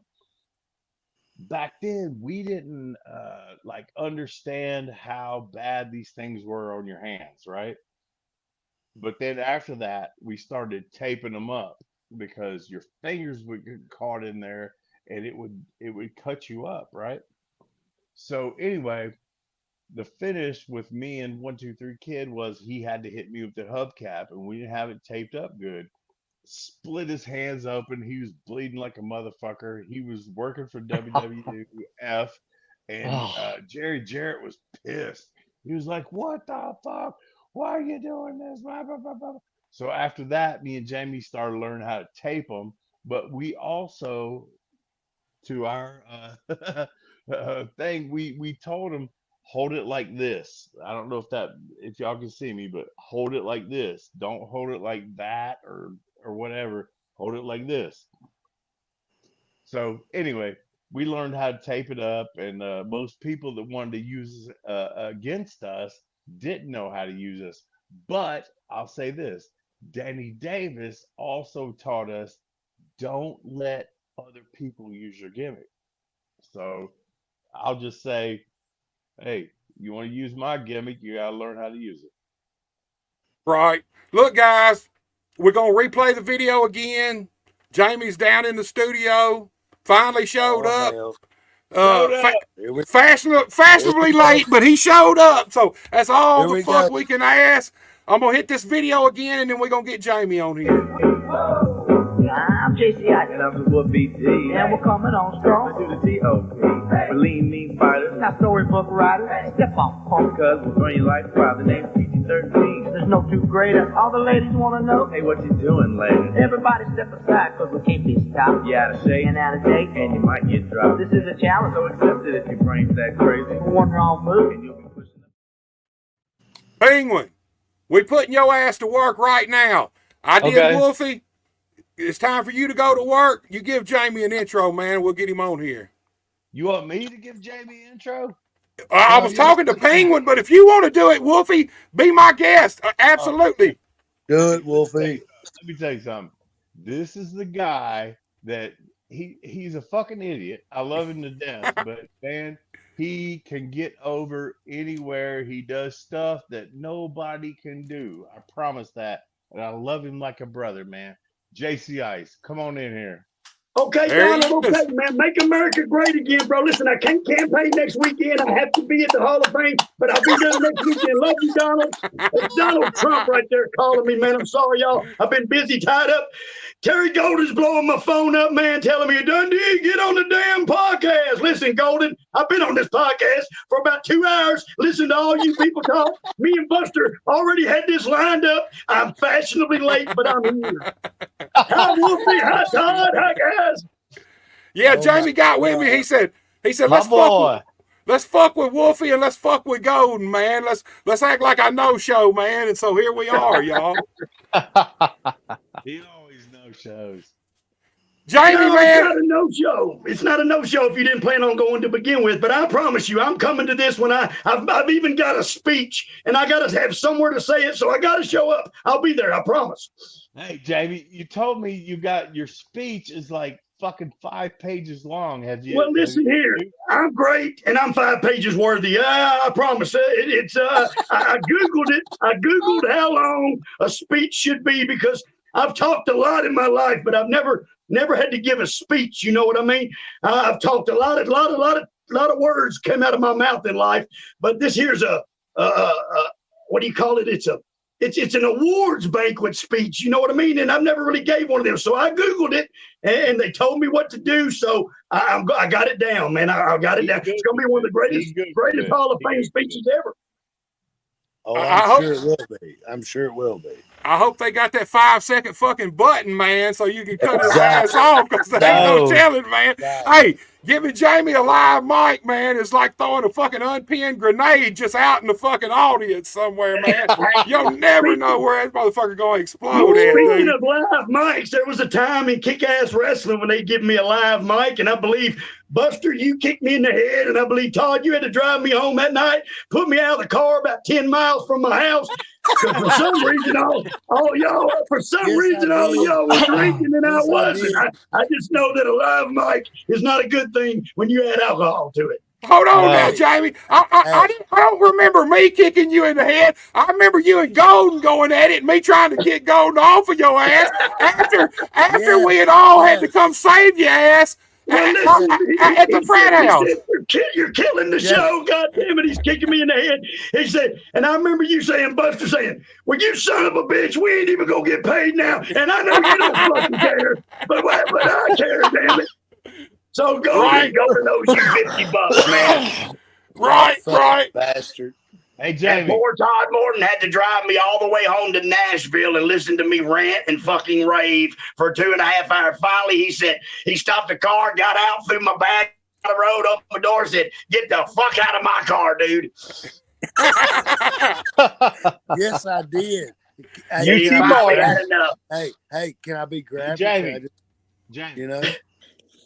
Go ahead, Wolfie. Go ahead. Hey, listen, I love you, Todd. Thank you. How you doing, buddy? I heard you're the you're gonna be sheriff, or was running for sheriff or jailer, or Look at him. He's smoking a joint. He ain't gonna be sheriff. listen, marijuana is legal. Marijuana is legal. He ain't gonna be sheriff for nothing. He can't do that. Went up one time, me and him and my dad are in the car and we're riding to a show, and Bill said, "Are you gonna smoke this joint?" He goes, "I can smoke this joint and drive to China." About 15 minutes later, we're spun around in a ditch. Todd done fell asleep. Bill said, "That son of a bitch can't even smoke that joint and drive to Jackson, more or less to China." Yes, we did a double shot. We went to Chattanooga, then we had to go to Memphis, and I was smoking pot like crazy. And he said, "You can't smoke all that fucking pot." I was smoking shit, drive China. And about that time, a hydroplane was spun around backwards. And you and Wolfie passed me. We're going westbound, and all of a sudden I'm going eastbound on the westbound. In the westbound lane. And y'all just look at me like, what the fuck? Come by, he's trying backwards. Pass the motherfucker backwards. No, Damn. My favorite story is when Jamie, me and you were in the back seat. Yeah, Todd and Chris Michaels in the front, right? Yeah. Yeah. And Chris Oh was my driving. God. Yeah. And then all of a sudden, we come up on this 18-wheeler because Chris was like, huh? And then all of a sudden he turned around and he was like, skirt. And then we were sideways against a truck, and it was snowing, and we went backwards into the snowbank in the median, and we went backwards. And my thing was, I could just see all of us, like our vocal cords like this. If I could, I don't know where my camera is, but that little thing right there, that little thing was jiggling in everybody's throat, and we were going backwards into oncoming traffic. Right. And then all of a sudden we slowed down, and that's where the cop come down. He goes, "Hey." He was on top of the ramp. He was clocking people on top of the ramp is what he was doing, but he was clocking people on the other side of the road. And remember, we spun around on that side, and he came down the ramp, and he said, "What in the fuck are you doing? You could have killed everybody in that car." But it was Todd's car, but Chris was driving. But they looked so much alike that the cop fucking got hot at Todd. He's like, "You son of a bitch." Todd's like, "I wasn't even driving." I was driving. We had the window pulled down a little bit, and they were like across the thing. And you asked me, said, "What are they saying?" And I said, "I'm not sure." It says something like, he's blowing smoke, or no, he's blowing snow up his ass, because there was snow everywhere. But he said, "Are you blowing smoke up my ass?" Yeah, because Todd said, I wasn't driving. He was driving. It's just my car. And that cop goes, "Bullshit, you were driving." Todd's like, "I wasn't driving." And remember, he said, "Wait right here." And he got in the car and he drove off. Remember, he just left Chris Michaels sitting out front standing. We said, "What?" We said, "What did he say?" Chris said, "I don't know. He said he'd be back." And I said, well, he left. Fucking get in the car. Let's go. We got in the car and drove off. Kept going. Listen, we drove off, and then we had to pull off like a few miles down the road at the exit and get gas. And we pulled off and we was getting gas, and that fucking trooper fucking gas stations looking for us, and we was like, "Oh fuck, there he is!" And then we got our gas and took off on down the fucking road, and we got away from that bullshit. We got out of it. That was crazy shit. Yeah, that was crazy. He was hell bent on the fact that I was driving and not Chris, and I was like, because we looked alike, and I was like, I wasn't driving, and we didn't sit there and wait for him. We went on and said, "Fuck him," you know. Like, but why did he leave? I mean, he said, "Wait right here in the fucking blizzard and the snow and shit. Wait here. I'm gonna go do something else." Like we're gonna wait there for him to fucking come arrest us and lock us up. Hold on, let me go eat some fucking donuts. I'll be right back. Y'all still sitting there when he gets back. That's funny. Yeah, we weren't still there. We were gone right down to Memphis, baby. So Wolfie, I gotta ask you this, man. This can't be the only time y'all been pulled over by the police. Tell me what it's like to get pulled over by the police with Jamie Dundee in the car, man. Fuck, I'm usually driving. Do you know immediately? Oh fuck, we're going to jail. Oh, absolutely. Listen, knock on wood. Let me tell you something. Let me tell you something. The big thing that me and him did together, where we got pulled over, we wrecked. We wrecked. We hit people ass end, and it was Jamie's fault. And I'll never say that it's not. But anyway, Jamie got us out of that, man. He kept going from the car that we hit to the ambulance Cop or car. something like that. I can't remember. It was crazy. And then we got we rear-ended them people after eating Xanaxes in Jackson at the titty bar. Remember, we kept eating Xanaxes all night long. I mean, Oh my God. I know the whole story. Do you want to tell the whole story? Well, I mean, you might as well, since we don't do that no more. We don't wrestle no more. Yeah, sure enough. But we are going back to Jackson next weekend, so maybe we shouldn't tell that story. But actually, they closed the titty bar down. We eat a bunch of Xanax. Cut a long story short, I'm driving some girl's Mustang, and we're doing 85 mile an hour down the road, and we're so drunk, and I'm weaving everywhere. And I say to Wolfie, I can't drive no more, bro. You got to take it, man. So I lay my seat back and put the cruise on 80 miles an hour, and I'm in the driver's seat. Wolfie's in the passenger seat with one hand over his eye, and he's got the steering wheel, and he's driving. And he drives about 50 miles like that. About 50 miles he drives. And finally he says to me, take it back. Well, I was already asleep. So when he let go of the wheel, we were just shooting down the interstate at 80 miles an hour, and everybody in the car was sleeping. and then all of a sudden, just bam, we both hit the windshield. Yeah. Wolfie looked at me and said, what'd you do? I said, I didn't do nothing. You were fucking driving. And So look, we got out of that, man. I rear-ended them people, and I got out the car and told them, they said, Jamie Dundee. I said, yeah, I'm rich. I'll pay cash. Don't get in this ambulance when it pulls up. And they wouldn't get in the ambulance. We live on video. My weed man's here if y'all want to expose him. But we were and we got I told the cop, Wolfie filled a 12-pack of beer, and it was just right in front of the car. I mean, right in front of the car. Let me tell that part. Yeah, go ahead, Wolfie. I'm gonna go get some weed. I'll be right back. Okay, do that. Jesus Christ. So Oh my we had God. went to the Waffle House. We had gotten a fight at the bar. First of all, we got in a fight in the bar. You got in a fight. Oh no, I got in a fight with you. It beat you with a plunger. But anyway, so they kick us out. They kick us out, and then we locked our keys in the place. And so we're knocking on the door. Hey, can we get our keys back? Can we get our keys back?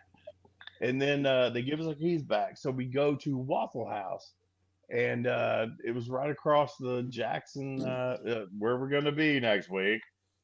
Hey, Wolfie, you guys should check and make sure y'all don't have any warrants there if y'all go to Jackson. Right. I ain't got no warrants. All right, we're back, man. I just listen. Yes, so y'all let the weed man join in. He just wanted to listen. So this is my homeboy Wesley. Wesley just want to say what up, y'all. So Hey, what's up, what's up, everybody? What's up, Wesley? What's up, man? So he gonna listen in. Kayfabe, he gonna listen in. Oh, this is a pro weed show, man. It's fully a pro weed show, man. We got the thriller. You can fire up if you want to, man. It's definitely a pro weed show, man. No, we don't smoke it. We just sell it. We just sell it. Right. Wolfie, we can't do that with it, can we? The story. Yes. Please do. All right, so me and Jamie get in a fight, blah blah blah. The girl that's with us, blah blah blah, get kicked out of the bar, right? It was a closed down titty bar. Remember, it closed the titty bar down for drug use and something else, prostitution. Yeah. That's where we dressed at. We showed up and we dressed in this titty bar that was just like really just closed down. And there was beer in there, and then Doug Gilbert shows up. Don't say no damn names. Don't say no names. No, Doug showed up. He's got a lot of gimmicks with him. So we all get fucked up. We wrestle, and hey, I don't even remember it. Do you? Oh yeah, I remember all of it. I remember Wolfie on the balcony out back. I remember the whole show. We'll just leave that part out, though. That was a different show. No, that was that show. Because the girl with the Mustang, we drove it home and wrecked her Mustang, and they robbed us. The tow truck driver took $1,200 from me and Wolfie to tow our car about 9 miles. Woke up the next morning without $1 in our pocket and a big old ticket for me that says $105 failed to maintain control of vehicle ticket. And I didn't know driver's license, no insurance, some chick's car, I don't know. And that's all I got out of the whole deal. You know why? Because I was Bill's boy. That's where Bill's boy came in right there. Oh, Jamie. That was Kim's car, Kim Hackney's car, right? No, it was not. It was that chick that worked at Sonic's Mustang. Remember? Because she was the next morning we woke up and it was totaled out in front of the hotel door. Okay, whatever. We did stupid shit. Right. Right. We did. That's question. And then we were in a hot angle together. Me, you, Chris, and you guys. And we rode every show together. They were like, y'all guys can't keep doing it. You guys stop doing it. We were like, well, what the fuck? We can't afford to fucking do anything different, you know? Yeah, you pay the whole car $80 fucking dollars. They got to ride together. Exactly. Can I be kind of graphic on the one situation, Jamie? Well, sure. Where I put you out of the car. And put me out of the car. Because we gotta hear this. And because I owed Buster $50 because Buster didn't get paid that night. That's why you put me out of the car. No, you son of a bitch, you know. Because we traveled to that college town. We had a show at a frat house. And on the way there, you had a fucking, all right, I'm gonna go balls out. Yeah, it don't matter. The world knows. Okay. Yeah. And we're on the way there, and you got a fucking Coke can, and you've turned it into a fucking pipe, and you're smoking. Yes, right, old school, right there, man. And I'm like, yeah. And I'm like, motherfucker, quit smoking that shit riding down the road. He said, oh, they don't know what I'm doing. But hey, listen, I never got arrested for that, for no crack cocaine ever. All the years I drove up down the road smoking that shit, never got arrested.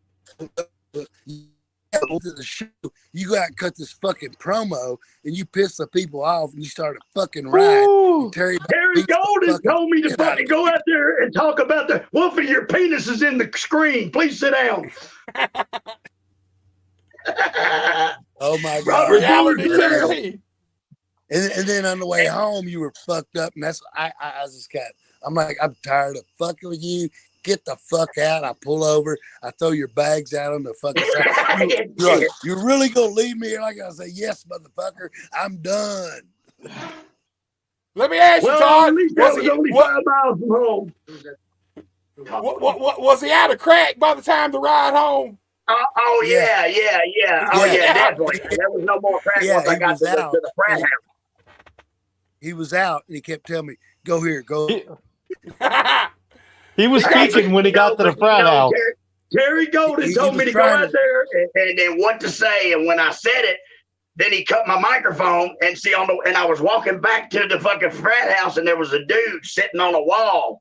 And I sucker punched him, wham, and he was the president of the frat house or some shit. And when I sucker punched him off the wall, then they all started fucking coming. Here they came, man. And then here come the wrestlers to save me. And Terry Golden starts kicking me while I'm down. The damn backfighter. Right. Bad thing is, we were actually dressing inside their frat house after they were pissed. Yeah, I know that was kind of the problem. Oh yeah, that was a wild show, man. That was a wild show. What about never the forget Mississippi riot? Never. That was awesome. Never. The what? The Mississippi riot. That was awesome. I've heard about All I this. said to that big guy was, don't get mad at me because Brickhouse snuck in your window and banged that ugly old lady with you and had that little mixed breed you're holding. That's what I said, and everybody got mad about it in Mississippi. And they just all started coming, man. And we had to fight our way to the back. Wolfie, hey, that one guy, he wouldn't go down, would he? That big old boy. And finally, when Kenny Tucker hit him with that chain, he kind of went, he said, I only went down to one knee. I said, I'm glad. Yeah, that big motherfucker, he went down, but he had big old spots on his face and shit. Yeah. But he only went to one knee, and then he rolled on out because he was a big old boy, son, and he was mad. And I'll tell you, Wolfie. man, I mean, I hit him on that thing. I hit him, I saw him, and I took one of those double steps. Whoa! And I hit him in the side of the head, and he just went. Yeah. I was like, damn! I thought I had. I got one question. I got one question, Wolfie. Yeah. How did you put up with this crazy son of a bitch all those years? There's a Well, special. listen, Todd. It was more than I could handle. Let me tell you, I finally made him ride with Randy. No, it was more than he could handle. God damn it! Not you. Oh, you talking to him about me? Bull? No. Let me tell you something. Every altercation we got in was Wolfie's fault. Oh, Bullshit. really? Bullshit. The one in Puerto Rico with the guy, the one at the army with the sergeant, the one. Yes, every time we get to talking, they're always your fault. Well, I have to say to you. Jamie, I got to hear you say it. I got to hear you say they come to kill the Wolfie. You got to say it, man. That's what he said to me. He banged on my door and he said, "Where the Wolfie?" I said, "Man, he vamonos, bro. He gone. He gone back to America." He said, "Ay, amigo, you fight with honor. You protect your partner." He said, "The Wolfie put something in my eye. I come to kill the Wolfie." I said, "Well, he ain't here, bro." I said, "So he ain't here." And Mike's like, "He ain't here, dude. You fucking." He said, "You ain't here, you little troll."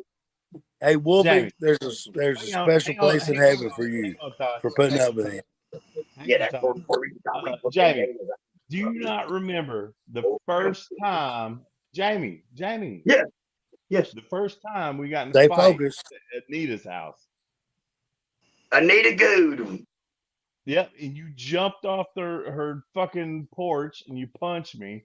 And Yeah, then, because you fucking kicked the back of the chair and I had a handful of crack and I never dropped that crack, y'all. We got in a hell of a fight and I never let go of that crack. Oh my I swear God. I didn't. you showed up. Here's the thing, is that you jumped on But it me, was your fault. and then I That was poked your your fault. eye out. I poked your eye out, and then I Yeah, flipped you because over. it was your fault. And you showed up at TV with a big I black said eye. you was in love with a girl. You're like, "No, I'm not." And you fucking jumped on me and grabbed me and threw me on the ground, all kind of shit. Oh, that's not true. That is So true. how many fights you guys actually been in on the road, man? Just one. I didn't want to be beat up no more. I was scared. Honestly, the first time me and him ever got in a fight, I was scared because he was Bill Dundee's son. Oh, yeah, that's what everybody said. That worked for me throughout my whole life. Yeah, listen, Kurt Angle's kid, he may be fucking one of them to be worried. But Bill Dundee's, all I did was do the strut and shake my ass, and Wolfie punched me. I was like, yeah, baby, yeah. I don't know if he's tough or not, but hey, yeah, listen, I don't have to be tough. I can talk. Ken Shamrock didn't want none, baby. Ken Shamrock didn't want none. Tell him, Wolfie. Jesus Christ, Wolfie. Go, Yeah, no, go, Ken Shamrock, he didn't want none. He knew that something's going on with this little crazy son bitch had been passed down the floor for over 8 hours with Vince stepping over him and everybody else stepping over him and an $800 cab bill. Old Shamrock's like, I don't want none of this dude, man. This dude's crazy. Wolfie, give us your version. We've heard Jamie's version. Give us your version of the events that occurred that day, man. Which one? The Ken Shamrock deal, yeah. Oh, okay. I'm sure you got a little different perspective than Jamie does, maybe. I just remember that Jamie showed up late. 8 hours late. $800 cab bill. Jamie, are you gonna let me talk? I am. Right. Probably not. So Jamie shows up late. I was already there. Jamie took a cab ride from Boston to Worcester, Massachusetts, which is like a long way, especially in a cab. He shows up there late, and yeah, then he was like, "Oh, Vince is gonna pay for this cab ride." Blah blah blah. The night before is when him and Brian and I don't know, a few other people were at Denny's and Jamie was doing his dick tricks. Have y'all ever heard about that? I've seen it at the studio on 5 one time, and yeah. Jamie's dick tricks were hilarious. Absolutely hilarious. I mean, funniest thing I've ever seen. He would take his dick and twist it up and you know, do all these little things. And there's a comedy act. I can't remember what the guys' names are, but I swear to God they stole it from Jamie. I'll give him that credit. But yeah, he used to do that.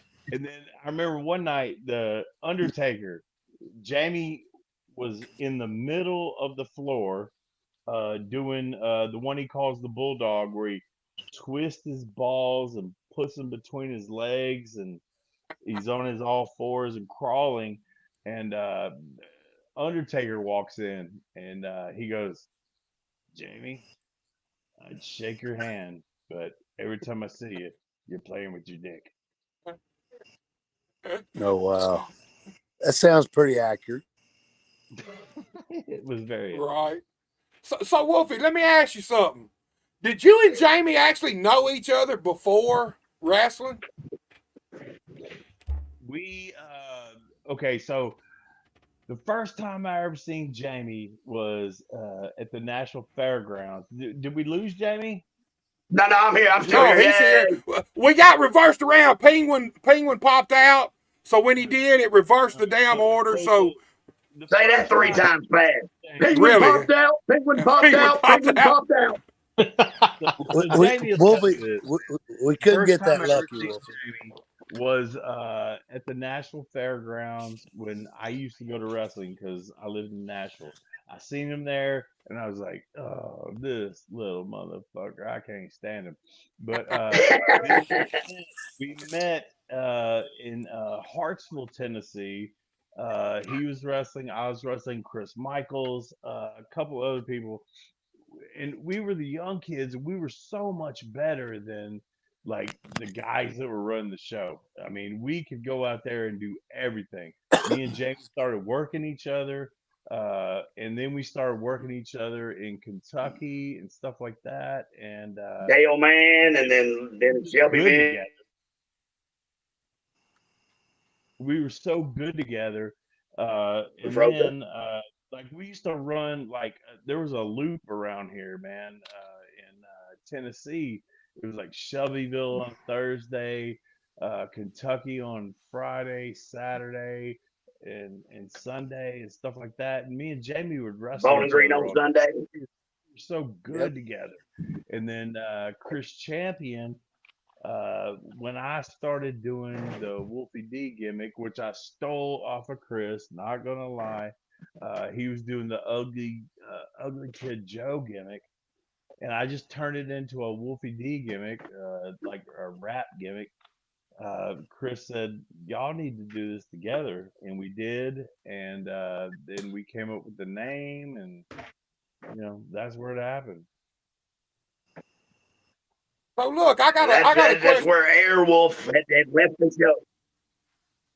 I got a question too. What ain't we supposed to be plugging something coming up this weekend? Yes, sir, we are. And I was gonna get to that. Look, everybody knows this Saturday night to remember, Jackson, Tennessee, Picture Perfect Event Center.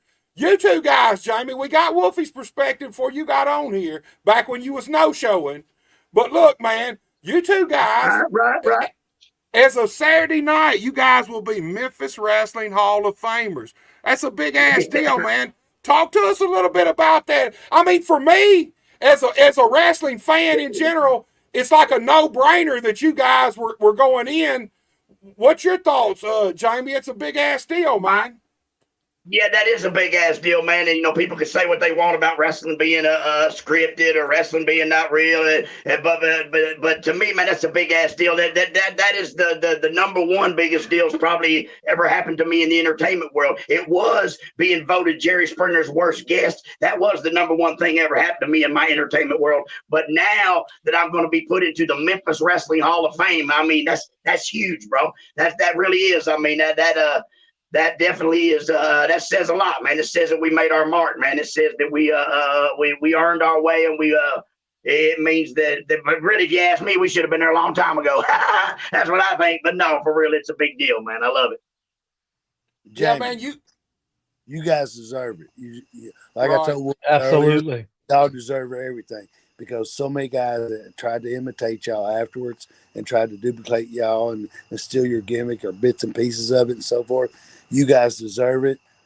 I grew up with you. I trained with you. I lived with your dad, and me and you lived upstairs.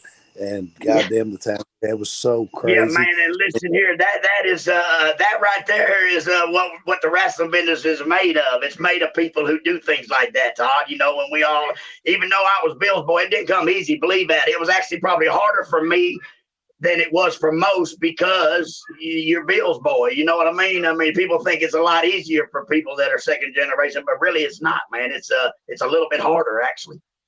No, it wasn't. Your dad, we were like 30 of us training, and you were training with us, and your dad was harder on you and busting your ass and busting your balls more than anybody in the fucking building at the time. Oh man, still today. I mean, fuck, still today. He's 81 and I'm 53, and it's still, hey, goddamn boy. You know, if he could remember, he'd probably call me every day and tell me I'm doing something wrong.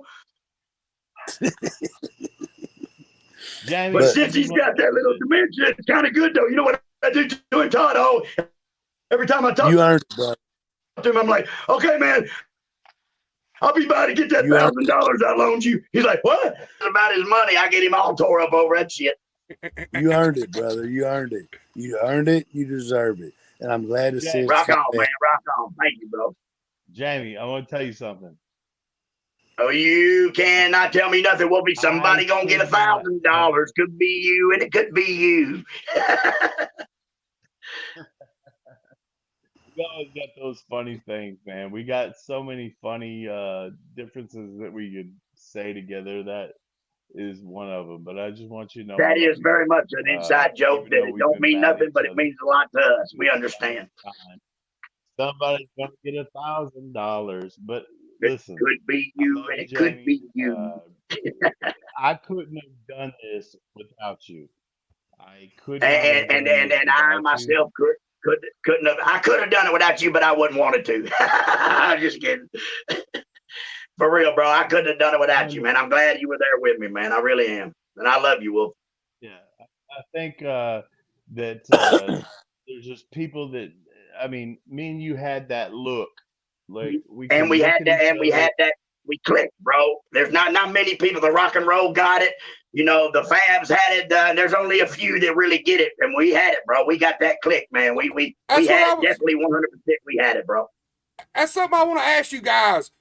The first time y'all tagged up, was there magic immediately? Because I feel like, I mean, there's certain people as a tag team, man.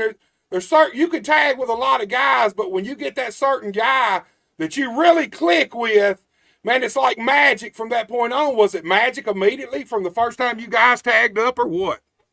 And look, I think it was magic from when we started wrestling each other. We started working with each other first, and it clicked in, man. Our matches were really, really good, man, and it clicked. I mean, just for outlaw shows, we were fucking having some hell of a matches, man. And I mean, it just clicked from then. And I think that's what Chris Champion saw when he said, y'all should do this together, because he saw that it would really click. You know what I mean? What do you think, Wolf? I agree, man. We wrestled with each other, and it was just so good, man. And then when we got into the ring as far as a tag team, you know, the whole thing was just good, man.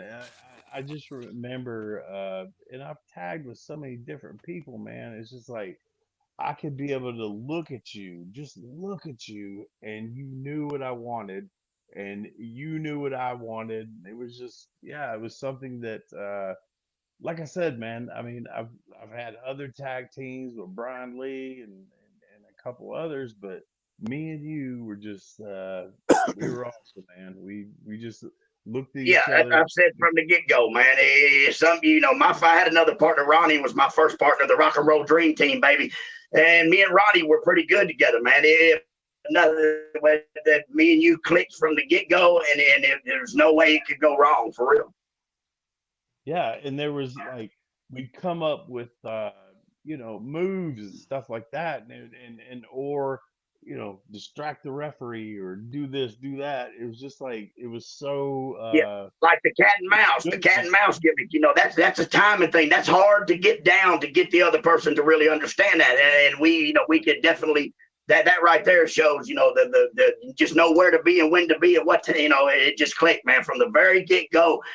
Sometimes, you can't teach what me and Wolfie had together as a team. You can't teach what the Rock and Roll Express got. You can't teach what Bobby Eaton and whoever he was with got, because Bobby was the greatest wrestler in our business. But sometimes you get it, and sometimes you don't. And then, and keep finding it for those people starting to wrestle and want to be a wrestler. You got to keep finding it until you'll know when it happens. You'll be like, this is it. This is the one. This is what I need, and ride with it, man. Shit. So let me ask you guys this, man. When y'all first took the gimmick to Jerry Jarrett, I actually, when I was training, I trained in Nashville at the fairgrounds, and every so often we would get to go to Jarrett's house, the big house, and train out in the ring by the barn. And I got to meet Jerry Jarrett a couple of times. I mean, really, kind of an intimidating moment when you're a fan of wrestling, you're trying to become a wrestler. I'm sure it's a little different from Jamie because he was kind of born into this business. But when you guys first took the gimmick to Jerry Jarrett, Wolfie, how was it for you? Was that the first time you'd ever met Jerry Jarrett or what? Absolutely. We did that thing where, and Jamie will tell you, man, we pulled up there. Jerry was sick the first time, and we got. Yeah, he shot us down twice. Twice he made us go home, go back. He said, "No, I can't do it today." We done. Wolfie lived in Nashville, but I done drove all the way from Kentucky to Nashville, hour and a half ride. Got Wolfie, we pulled it, and he blew us off 2 times. He blew us off. Exactly. And then we went there the last time, and before we got out of that 74 Thunderbird, Jamie said, if we make him laugh, we got a job. And I was like, okay. I said, if we get him to smile, he's going to hire us. But if not, well, we just going back where we was to Bowling Green and Shelbyville and all the rest of them towns. Yeah. And we walk in there, and we walk into his office, and he was sick. He was sick, and that's why he blew us off the first couple of times or whatever. And so he comes in there, and he's got a big red nose or whatever. And he goes, "Go put your shit on." So we walk into a separate room, right, Jamie? We walk into a separate room. And we put our shit on, and the shorts and the hubcap hanging around our necks and crooked hats and glasses and all this. And we come back in there, and he goes, he starts laughing. He goes, "I love it." He goes, "Can you write a rap?" And Jamie will tell you, he probably couldn't, but no, I just I couldn't write a rap. In my life where I was like, yeah, I can. And he said, "Write me a rap." And he said 4 weeks, 4 videos. One of the funniest things was on the second rap, not the first one, but he goes, "I want you to call Lawler a mark, and I want you to call Jeff a twat." What? Call it Incarnate, a Twizzot. So if you listen to those old raps, yeah, because he said them rappers now they're talking Carney. They say go to the Pizzark and the Dizzark. He said so. Right. Call Jeff a twat and do it in Carney. Yeah. So I wrote those raps and did all that, but whatever. This is funny. That's how he said 4 weeks. He said, and I was like, 4 weeks? We need to wrestle now. And he's like, listen, we're gonna play rap videos for 4 weeks. So when you boys show up, they'll be ready to see you. And then, of course, once again, he was right. So talk to me about that. Leaving the house and that fucking car ride home. How fucking good did you guys feel?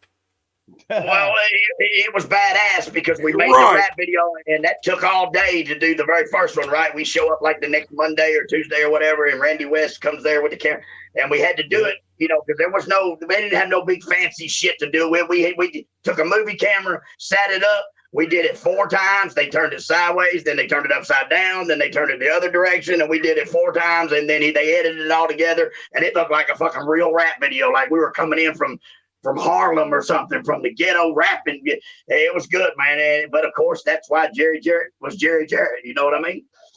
Right. Right. Oh, I remember when you guys debuted, man. Y'all were fucking, even like you said, the 4 videos done it. You guys were over by the time y'all stepped foot in the studio. You were already over, man. Yeah, because when we hit that studio, they're all going, hey, oh, hey. And I said, damn, all right, then. What the hell who they cheering for?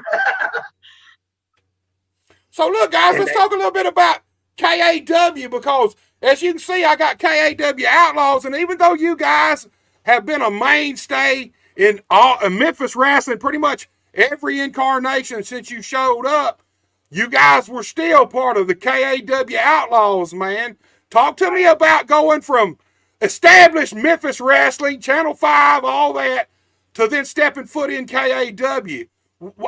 Tell me this. What made y'all make that jump? What made you make that change? The t-shirts said beer, babes, and blood. This ain't your weak-ass Saturday morning wrestling, baby. This ain't your weak-ass Saturday morning wrestling. Oh, yeah, that was all it took for me. I don't know, man. Just Todd Morton was the booker, so he knew I better book PG-13. Todd Morton, yeah, Todd Morton. Todd Morton was the booker, and he wanted to give me that ride home so he could throw me out of the car. He suckered you into that one, Jamie. Yeah, that's what the whole company was started, just to throw me out of the fucking car. That's what it was started for. Well, look, this is a little off subject of KAW and stuff, but I want to talk to you guys about 1997 USWA.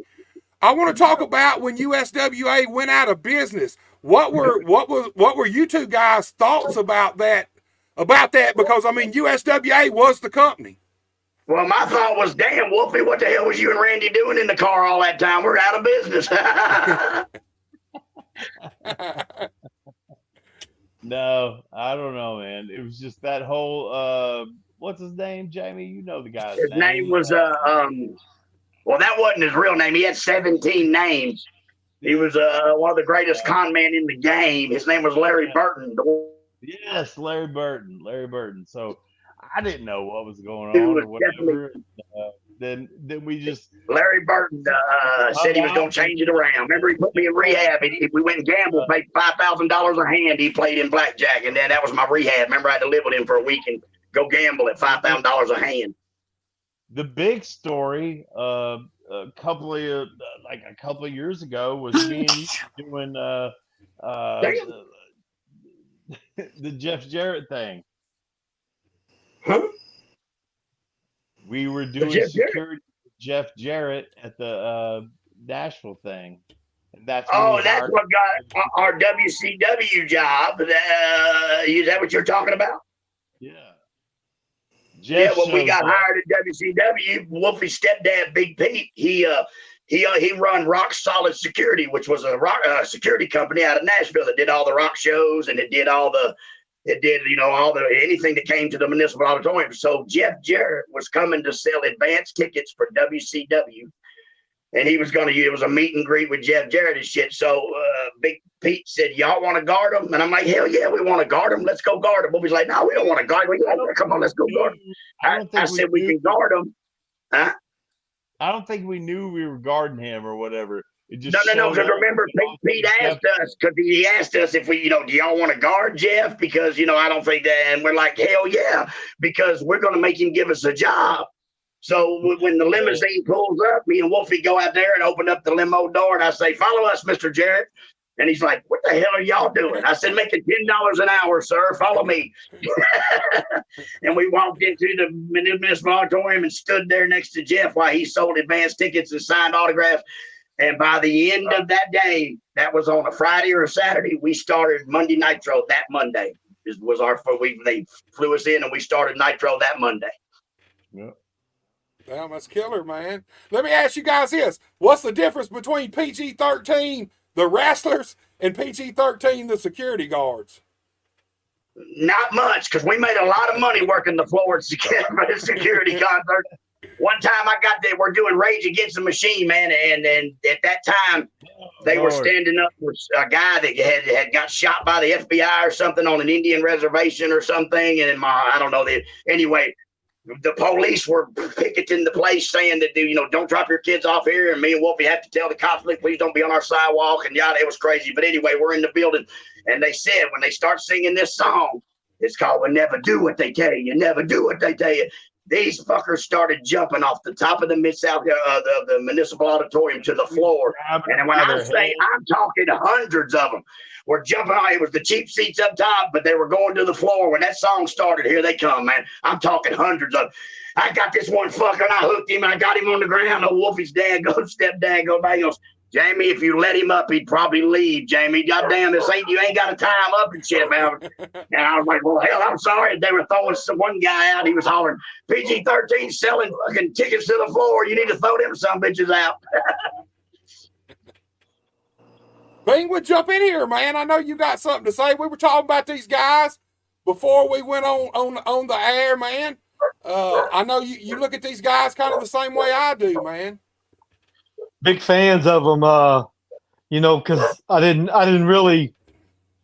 know. Like I said, I don't know Wolfie that well, but I do know Jamie from a little bit of our time in KAW, and I was huge fans of their work before, and we're probably all about the same age. So watching them in the studio on Channel 5, I mean, you could relate to them, just being a street dude from Memphis. Just a guy that hung out in the streets and smoked weed and did all kind of other shit and listened to rap music and all that stuff. You could relate to their gimmick, whatever. Yeah, yeah, always. Well, yeah, definitely. And so, it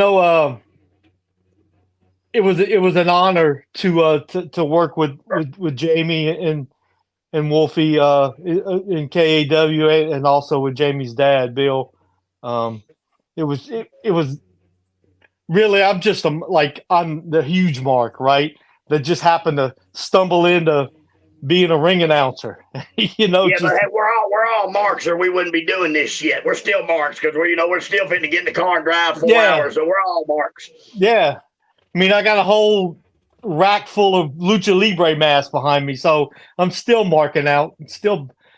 Right. Giving wrestlers my money. Have one of them for the show. You bring me one of them masks so I can wear it on the Hall of Fame show, so nobody will know if it's really me or not. Okay, I'll bring you one.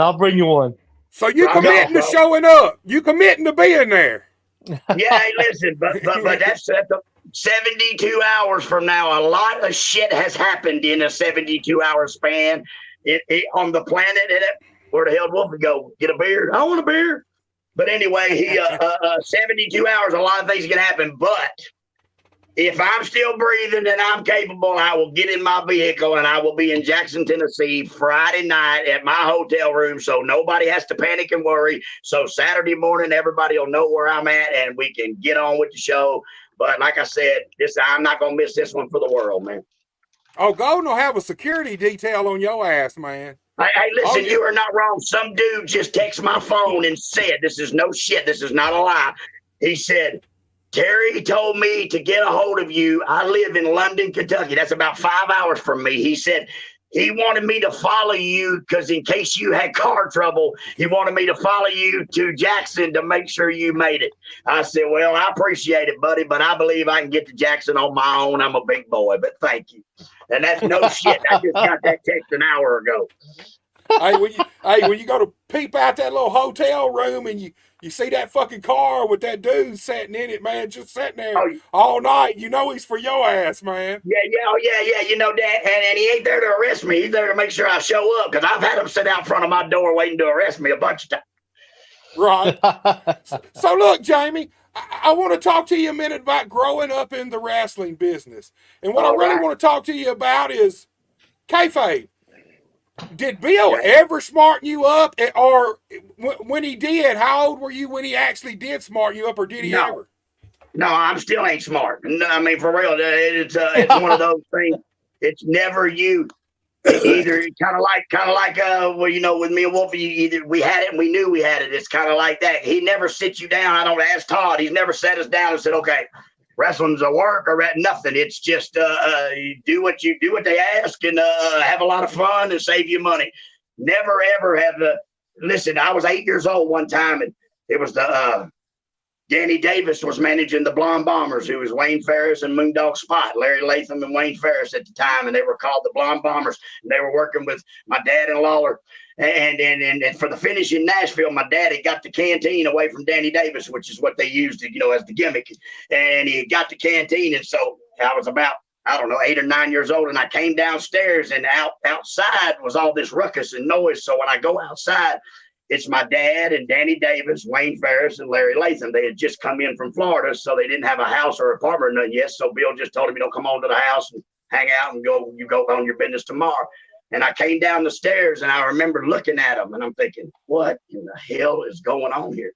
And I remember my dad, and they're all drinking and shit, and they're laughing, and I go, what are they doing here? And he said, man, I'll tell you why they're here. They want me to turn on Lawler. And I'm like, oh, no, man, don't turn on Lawler, man. These guys are here ain't no good.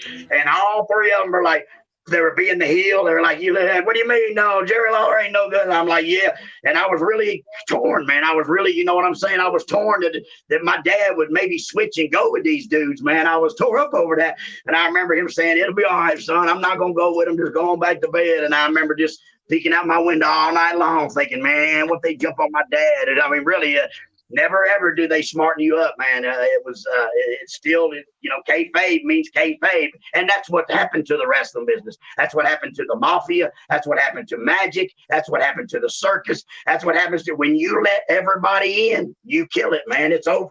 Because everything ain't for everybody, man. And once you let everybody into your secret world, you kill it, bro. It's dead. And that's what happened to our business. Right. Once the magic is out, man, I mean, it is what it is, dude. And it's so far now that I don't know. I mean, what is kayfabe now? Does it even exist? I don't think it does at all. No, they don't even know what it means. But also, there's no way to do it because of this thing we're on right now, this internet. Right. When you lost to Loser Leave Town in the 80s and even in the 90s, when you lost to Loser Leave Town, people thought you packed your family up and moved out of town. They didn't know you just had a job in AWA instead of USWA, or go to Puerto Rico for 6 weeks and come back unless your partner puts Ben Gay in a guy's eye, then he comes back 4 days later. But if that don't happen, then you stay 6 weeks, and when you come back, then the people are happy to see you and they think you lost to Loser Leave Town. But you can't do none of that no more because of the internet world, and it ain't nobody's fault. It's just how it has became, I promise you can still. I've worked the boys before, even after me and you. I've worked the boys before where you do, and me and you worked the paramedics, Jamie. Back in but he's talking about today, right now. Is there any more kayfabe? Definitely not. There's no way there can be. There's no way there can be. I believe you can still do it if you do it right. Yeah, listen, they tried to do it with Bret Hart and Shawn Michaels, but the fucking A&E happened to be at Bret Hart's house the next week filming Bret Hart watching wrestling, and Shawn Michaels makes fun of him with a little midget. Give me a fucking break. Everybody knows that's a work. A&E ain't just going to have to show up at your house and film the fucking next week, Here's the thing. I'm like Wolfie. You're in the ring. Hold on. If you're in the ring, you can do something right. Make it look right. I've come back from the ring after me and you, Jamie, just after me and you, and blah blah blah, where people were like, "Oh man, were you mad at that guy?" I'm like, "No, I was just trying to get heat." Or did that hurt? Yeah, no, but that's just one in every 500 wrestlers that can actually convince. But the actual majority of wrestling is their kayfabe today is definitely not. Shut that fucking dog! God damn it! If you can sell it for 2 seconds to make it right, you can suspend their disbelief for a minute. And shut that fucking dog up! God damn it! Oh, Lord. Look, I'm kind of with Wolfie. I'll be honest with you. In today's climate, it's easier to work the boys than it is the fans a lot of times. Oh, yeah, I wasn't talking about the boys. But fuck, everybody knows they're all marks. You can fool every one of them to do anything. Shit, or they wouldn't be in the fucking wrestling business. As Tracy Smothers used to say, they're the marks when they're out on their boats on Sunday on the water and we're driving fucking 7 hours to perform. Who's the fucking mark here? The boys are easy family. to convince. Family. Listen. They still ask me today, did Sid Vicious really break my neck? And I said, no, he never really broke my neck to begin with. I just fucking y'all didn't know that because I went to school with a neck brace on and shit. But at the time, the whole world believed that Sid Vicious broke my neck, and a lot of people still believe he did today. But to tell you the truth, no, we're just working good, I guess. I don't know. But as far as kayfabe, meaning good guys and bad guys allowed to be seen together or any of all that shit's definitely gone forever. Kayfabe means don't tell. Kayfabe means shut up. If me and you's talking like we are right now and a Mark walks in like Penguin, you would say kayfabe and we would just shut up what we were talking about. That's what kayfabe means. It means be quiet, hush, don't tell, don't let nobody else know what I'm telling you. So really it means come here, I got to see. Jamie, remember this? Yeah. Kayfabe. You said you want to do any spots? He goes, no spots. So look, we before you guys got on, we started with Todd, and we found out. Of course, you told me earlier that Todd was actually your dad, one of your dad's first students, but then Todd told us that you guys actually lived together, that Bill brought his ass home and you guys lived together for a while. Todd, talk to us a little bit about living with JC Ox, man. It ain't living. Tell us about living with Bill. Bill treated him like he would treat me. I have no way to describe what it's like to live with Jamie today. But actually, like I tell everybody, listen, I'm really at home. I'm a quiet, just sit back kind of guy. But like when you come on a show like this, I guess JC Ice comes out and I turn it on a little bit. But I like everybody asks my wife, what's it like to be married to Jamie and my children? But I didn't like I just sit around the house going, fuck, eat a dick, yeah, fuck, wow. And I don't even know, they don't even know I'm in the house 90% of the time, Eat a fuck, yeah. I mean, it really, when you live with me, it's kind of like living with Beaver Cleaver. Man, you killing fucking kayfabe for everybody out there, dude. We all want to believe that it's eat a dick at your house all the time. We want to believe you just screaming, motherfucker. Right. But no, it's not. It's really humble. I watch Stewie, and I cut the grass, and I change flat tires. I do all kind of normal shit like everybody else. He is lying to you, bro. He's lying to you. That's what I'm getting at, Todd. Now come on, Todd. Tell us the truth, man. They live with me during an entertainment time. That's a different story. Jamie. Wolfie. Whatever. Wolfie. Hey, I'll see you Remember Saturday. when you almost killed Frank Morrell with a golf ball? You remember that? No, that wasn't me. That was Doug. That was you. You hit that golf ball and he said, "Oh." No. That bruise got that big. Yeah, I remember. That was Doug. See, Jamie don't remember nothing. I do. I remember me and you and Smothers going golfing. He said, Dundee, you coming out of your shoes. Coming out of your shoes. Coming out of your shoes. He said, Bucky, kick that dog. Shark bite. Cock-eye, Bucky. He said, by God, the thugs. T is for terrible, H is for hell, U is for ugly, G is for jail. Because a thug can't spell. Thug can't spell. All right, let's plug the show, boys. We got to. It's almost time to get off there. September 21st. Come on, Jamie. September 21st. Yeah, I'm going to go. It's my buddy's birthday. We rent a limo going to a party. Picture Perfect Event Center, Jackson, Tennessee. Oh, yeah, I'll be there. Listen, give us a rundown of all the people that are actually going to be there, though, man. I know you got them there, Buster. I know all of them. I know the... I actually don't got them, man. There's so fucking many of them. I mean, what is there? There's like 60. I mean, all the classic Memphis guys. Well, son of a bitch, then. Here we go, and I'm trying to plug the show, but these bastards don't want to. Hell, y'all are cutting into my money. Time is money, boys. Plug the show. So, being inducted. Who's being inducted, Jamie? Who's being a what? Give me just a second, guys, and I'll pull up who's being inducted. PG-13. The Boogie Woogie Man. Everybody there, so when they're all dead and gone, we can sell them. Dirty White Boy. That's Wolfie's new best friend. Wolfie's new best friend, DWB. That's my best friend. I love him. I know. I tried to take a table back from him one time. He got mad. You better not. He's going. Yeah, remember I took that table back. My mama gave him a table, and then they were moving. I said, "I'm gonna get my table back." He said he's going to slap you when he sees you. Hey, He can't slap me. He's too old. the Rock and Roll Express. Wolfie said earlier, those are the matches with the Rock and Roll Express. Wolfie feels like that's the matches that made you guys. That made you guys legends. I feel it was Tommy and Doug who the eliminators told the people we were tough because they beat the shit out of us and the people knew it. And then Tommy and Doug put us in that angle scenario where the people believed, that we could figure that part out. And then the Rock and Roll Express are the ones that to the statue of, damn, these guys are good enough to beat the Rock and Roll. They're good enough to beat anybody. That's the way I really feel it. Yep. Right, Danny Davis taught us to work in the ring. He taught us how to put it all together. Whether you wanted to learn or not, he would say, 1, 2, 1, 2. And I'd say, he punched me and I wouldn't punch him back. He'd go, bam, bam, 1, 2. And I go, damn. He'd say, 2's you son of a bitch. 1, 2. And I go, okay, 1, 2. And then I'd nail him back. He'd say, that's right. You got it, bro. You're 2. And I was like, damn, that's how you learn.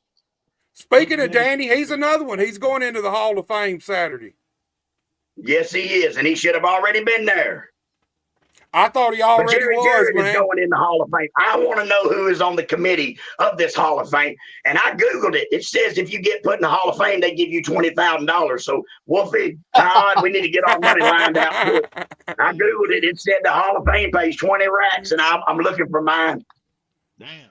I just want to ring. But I want to know who's on the committee because listen, Jerry Jarrett is going into the Hall of Fame this year. He should have been the first son of a bitch in it. Why the hell would he not be the first person in it? Dude, I don't understand that one either. I thought the same shit. He should have been at least. Jarrett I thought he should have been the first. Yeah, then Lawler, Dundee, and Handsome Jimmy, and then Tommy Rich, and then just keep on going. I don't know why they all weren't in it in the very first class of the Hall of Fame. Yeah, Handsome Jimmy was a no-brainer. I thought Handsome was already in myself. Oh, Handsome's in all of them. Hell, Handsome's in his own. Handsome loves it. Handsome Boogie, baby. He's in Boogie's Hall of Fame, too. Love you. Love you, baby daddy. Oh, yeah. Well, look, before we get off here, guys, Terry Golden going in the Hall of Fame. I mean, y'all's thoughts on that one? Because I'll be honest with you, 25 years ago, that probably never, ever would have happened, even been thought about. So what y'all thought about Golden going in? I'll tell you my thought. I put it out on a post. Johnny Dotson had put out there he thought Terry Golden should be in the Wrestling Hall of Fame. I said, let me ask you a question. Is it just USWA wrestlers that are in this Hall of Fame, or is it all people that's done something in Memphis Hall of Fame? And the response I found out was that it is for everybody in Memphis that's done something in the wrestling business, not just for the USWA. I said, then therefore, Terry Golden should be in the Memphis Wrestling Hall of Fame because he was the innovator of kick-ass wrestling, which was just ECW before its time, and then so forth. You know what I mean? So, yes, I agree Terry Golden should be in it. If it was USWA, Memphis Wrestling, no, because Golden did not really wrestle in USWA. But for people that have did things, and this will probably piss a bunch of people off too, but the kid that runs that Memphis Wrestling today, he should be in the Memphis Wrestling Hall of Fame for keeping it going, for using, you know what I'm saying? And some people may get pissed off. I don't care. It's old, man. It's over. Our era's done, and there needs to be a new era to keep wrestling alive. So I'm glad them kids are doing what they're doing in Memphis, and he deserves to be in there too. But, that's up to the Memphis, the Memphis board of trustees or whatever you want to call them, the ones that didn't even put Jarrett in it on the first time. So, I mean, come on. Right. Todd, what's your thoughts about Golden going in, man? Oh, he deserves it, without a doubt. He deserves it because he come about and done KAW and set the world on fire in the wrestling business in Memphis. And he was a stiff competition for Memphis Wrestling and Channel 5 and USWA and so forth. And, he went head to head with them, toe to toe. And he gave them everything they wanted. That's why they, decided. That's why they hired him. Lawler had Vince McMahon hire him and take him up to the wrestling school so he would shut it down. That ain't no shit. Exactly, Jamie. Exactly.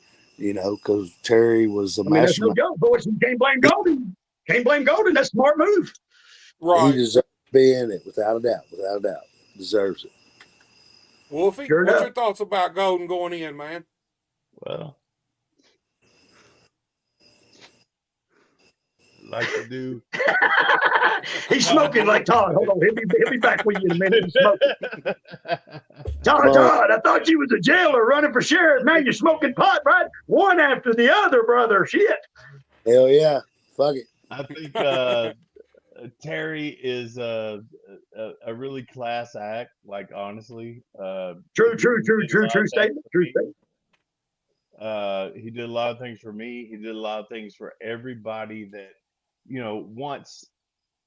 once the whole era of the real Memphis wrestling died, he picked up and he did some other things, and he gave us all a job, man. Gave us all something to do. You know what I mean? Right. When Larry Burton came in, and none of us liked that guy. I mean, honestly, none of us liked I loved him. Well, I loved him because he took me to eat, and it cost $1 million for my. Yeah, he took me to gamble all the time, and he played $5,000 hand blackjack and shit. That was cool as hell, man. That was awesome, but he didn't do nothing to make Memphis wrestling any better. Well, because he didn't know how. Actually, he had Lawler. He was the one that screwed the guy out of the money and showed him the wrong books and all that bullshit. Right. He got it shut down. Larry Burton did. So, do you want to answer this question, or do you want me to? No. Oh yeah. No. Go ahead, Wolfie.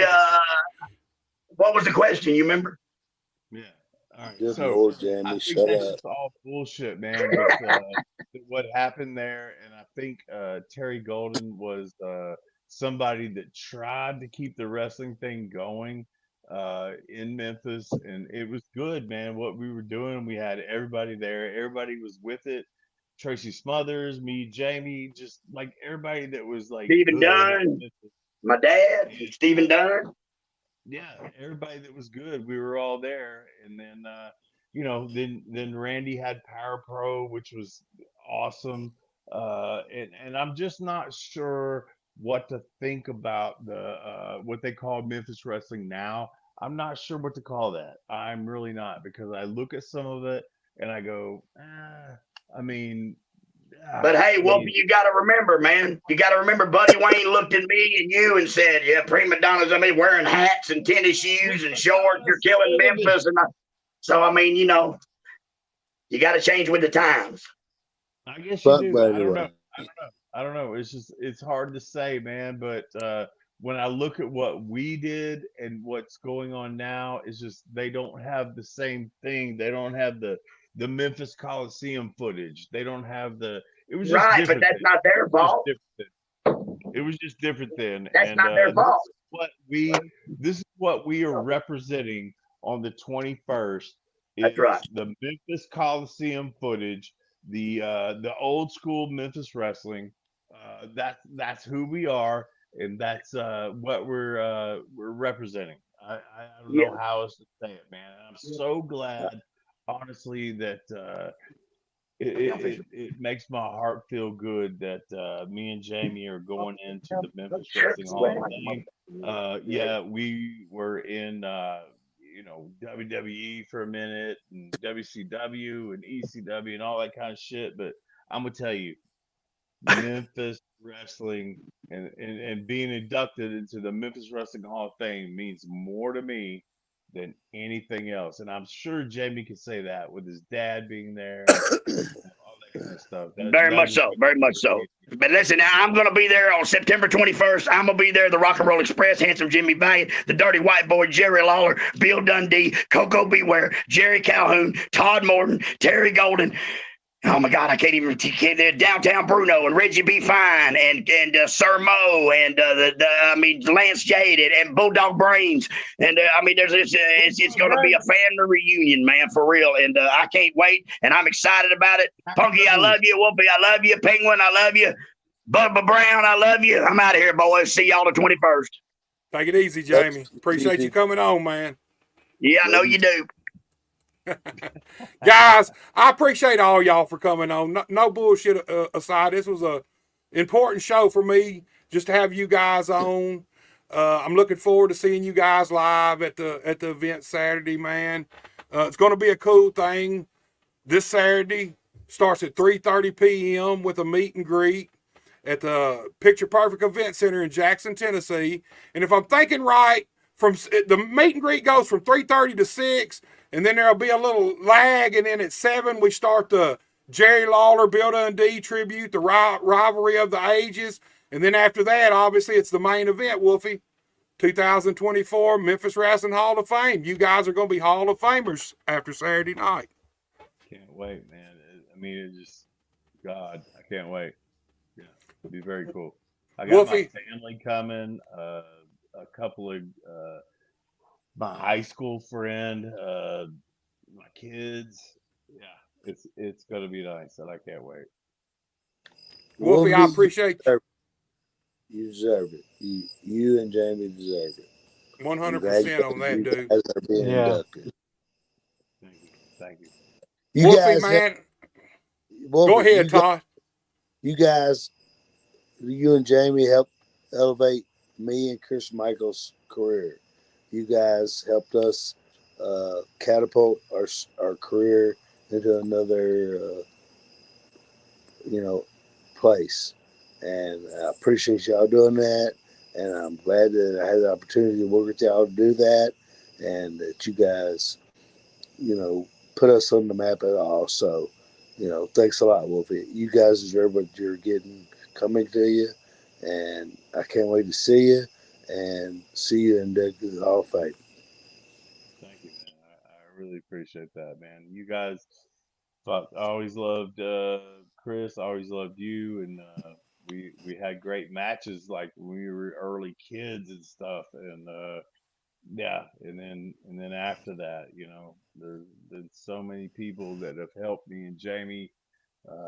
Like we were talking, Rock and Roll Express, the Eliminators, fucking all the Smoky Mountain guys, Smothers, Dirty White Boy, the Heavenly Body, all these people that worked with us and didn't have a problem with putting us over and stuff like that, and making us better, making us look good. And I'm just, it's just awesome, man. It's just so awesome to me, man.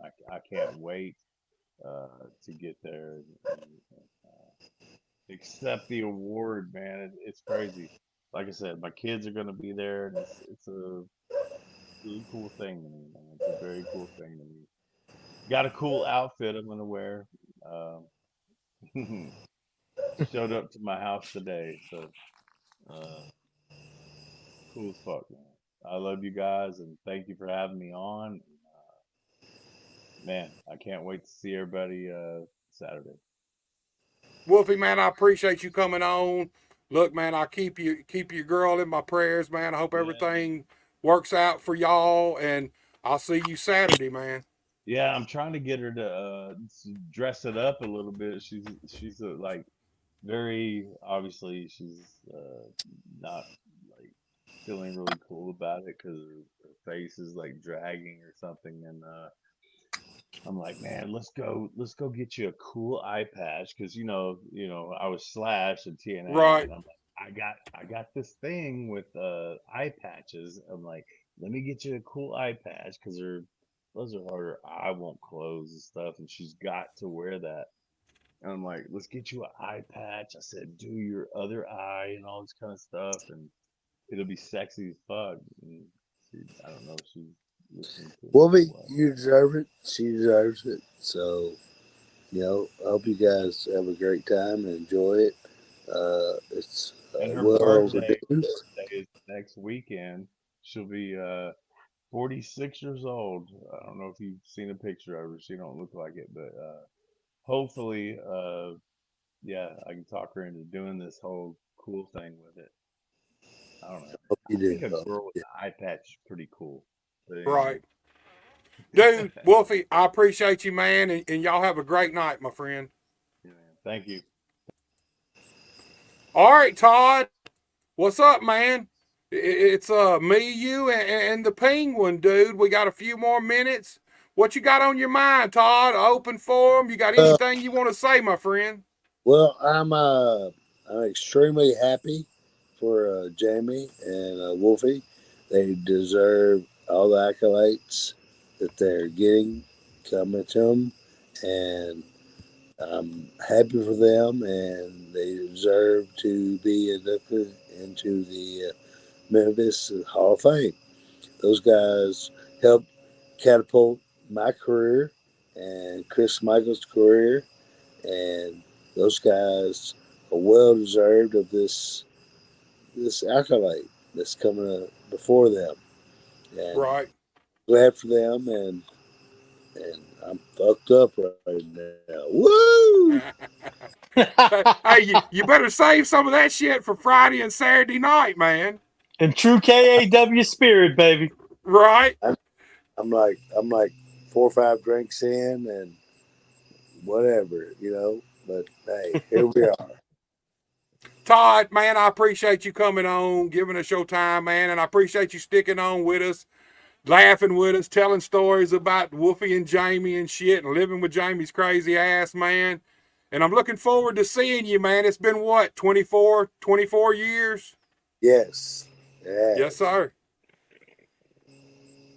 Todd, you take it easy, my friend. Have a great night. All right, you too, brother. Love you. Love you, man. All right, Penguin, let me get this thing worked back around and see what we got going here. Hey, we just going like that, man. Look, I'm gonna keep you here with me till the end. We're gonna plug this up. We're gonna do this promo again, play the teaser for the show again, and then we'll sign this motherfucker off, man. Okay, sounds good, brother. To remember, Saturday, September 21st, the Picture Perfect Event Center, Jackson, Tennessee. Memphis Wrestling Hall of Fame ceremony comes to Jackson for the first time ever. The Rivalry of the Ages presentation to Jerry Lawler and Bill Dundee. Also, Handsome Jimmy Valiant, The Rock and Roll Express, Danny Davis, and tons more. Exclusive meet and greet at 3:30. Event to follow. Go to MemphisWrestlingHallOfFame.com to purchase tickets. Saturday, September 21st, Picture Perfect Event Center, 2310 North Highland, Jackson. A night to remember.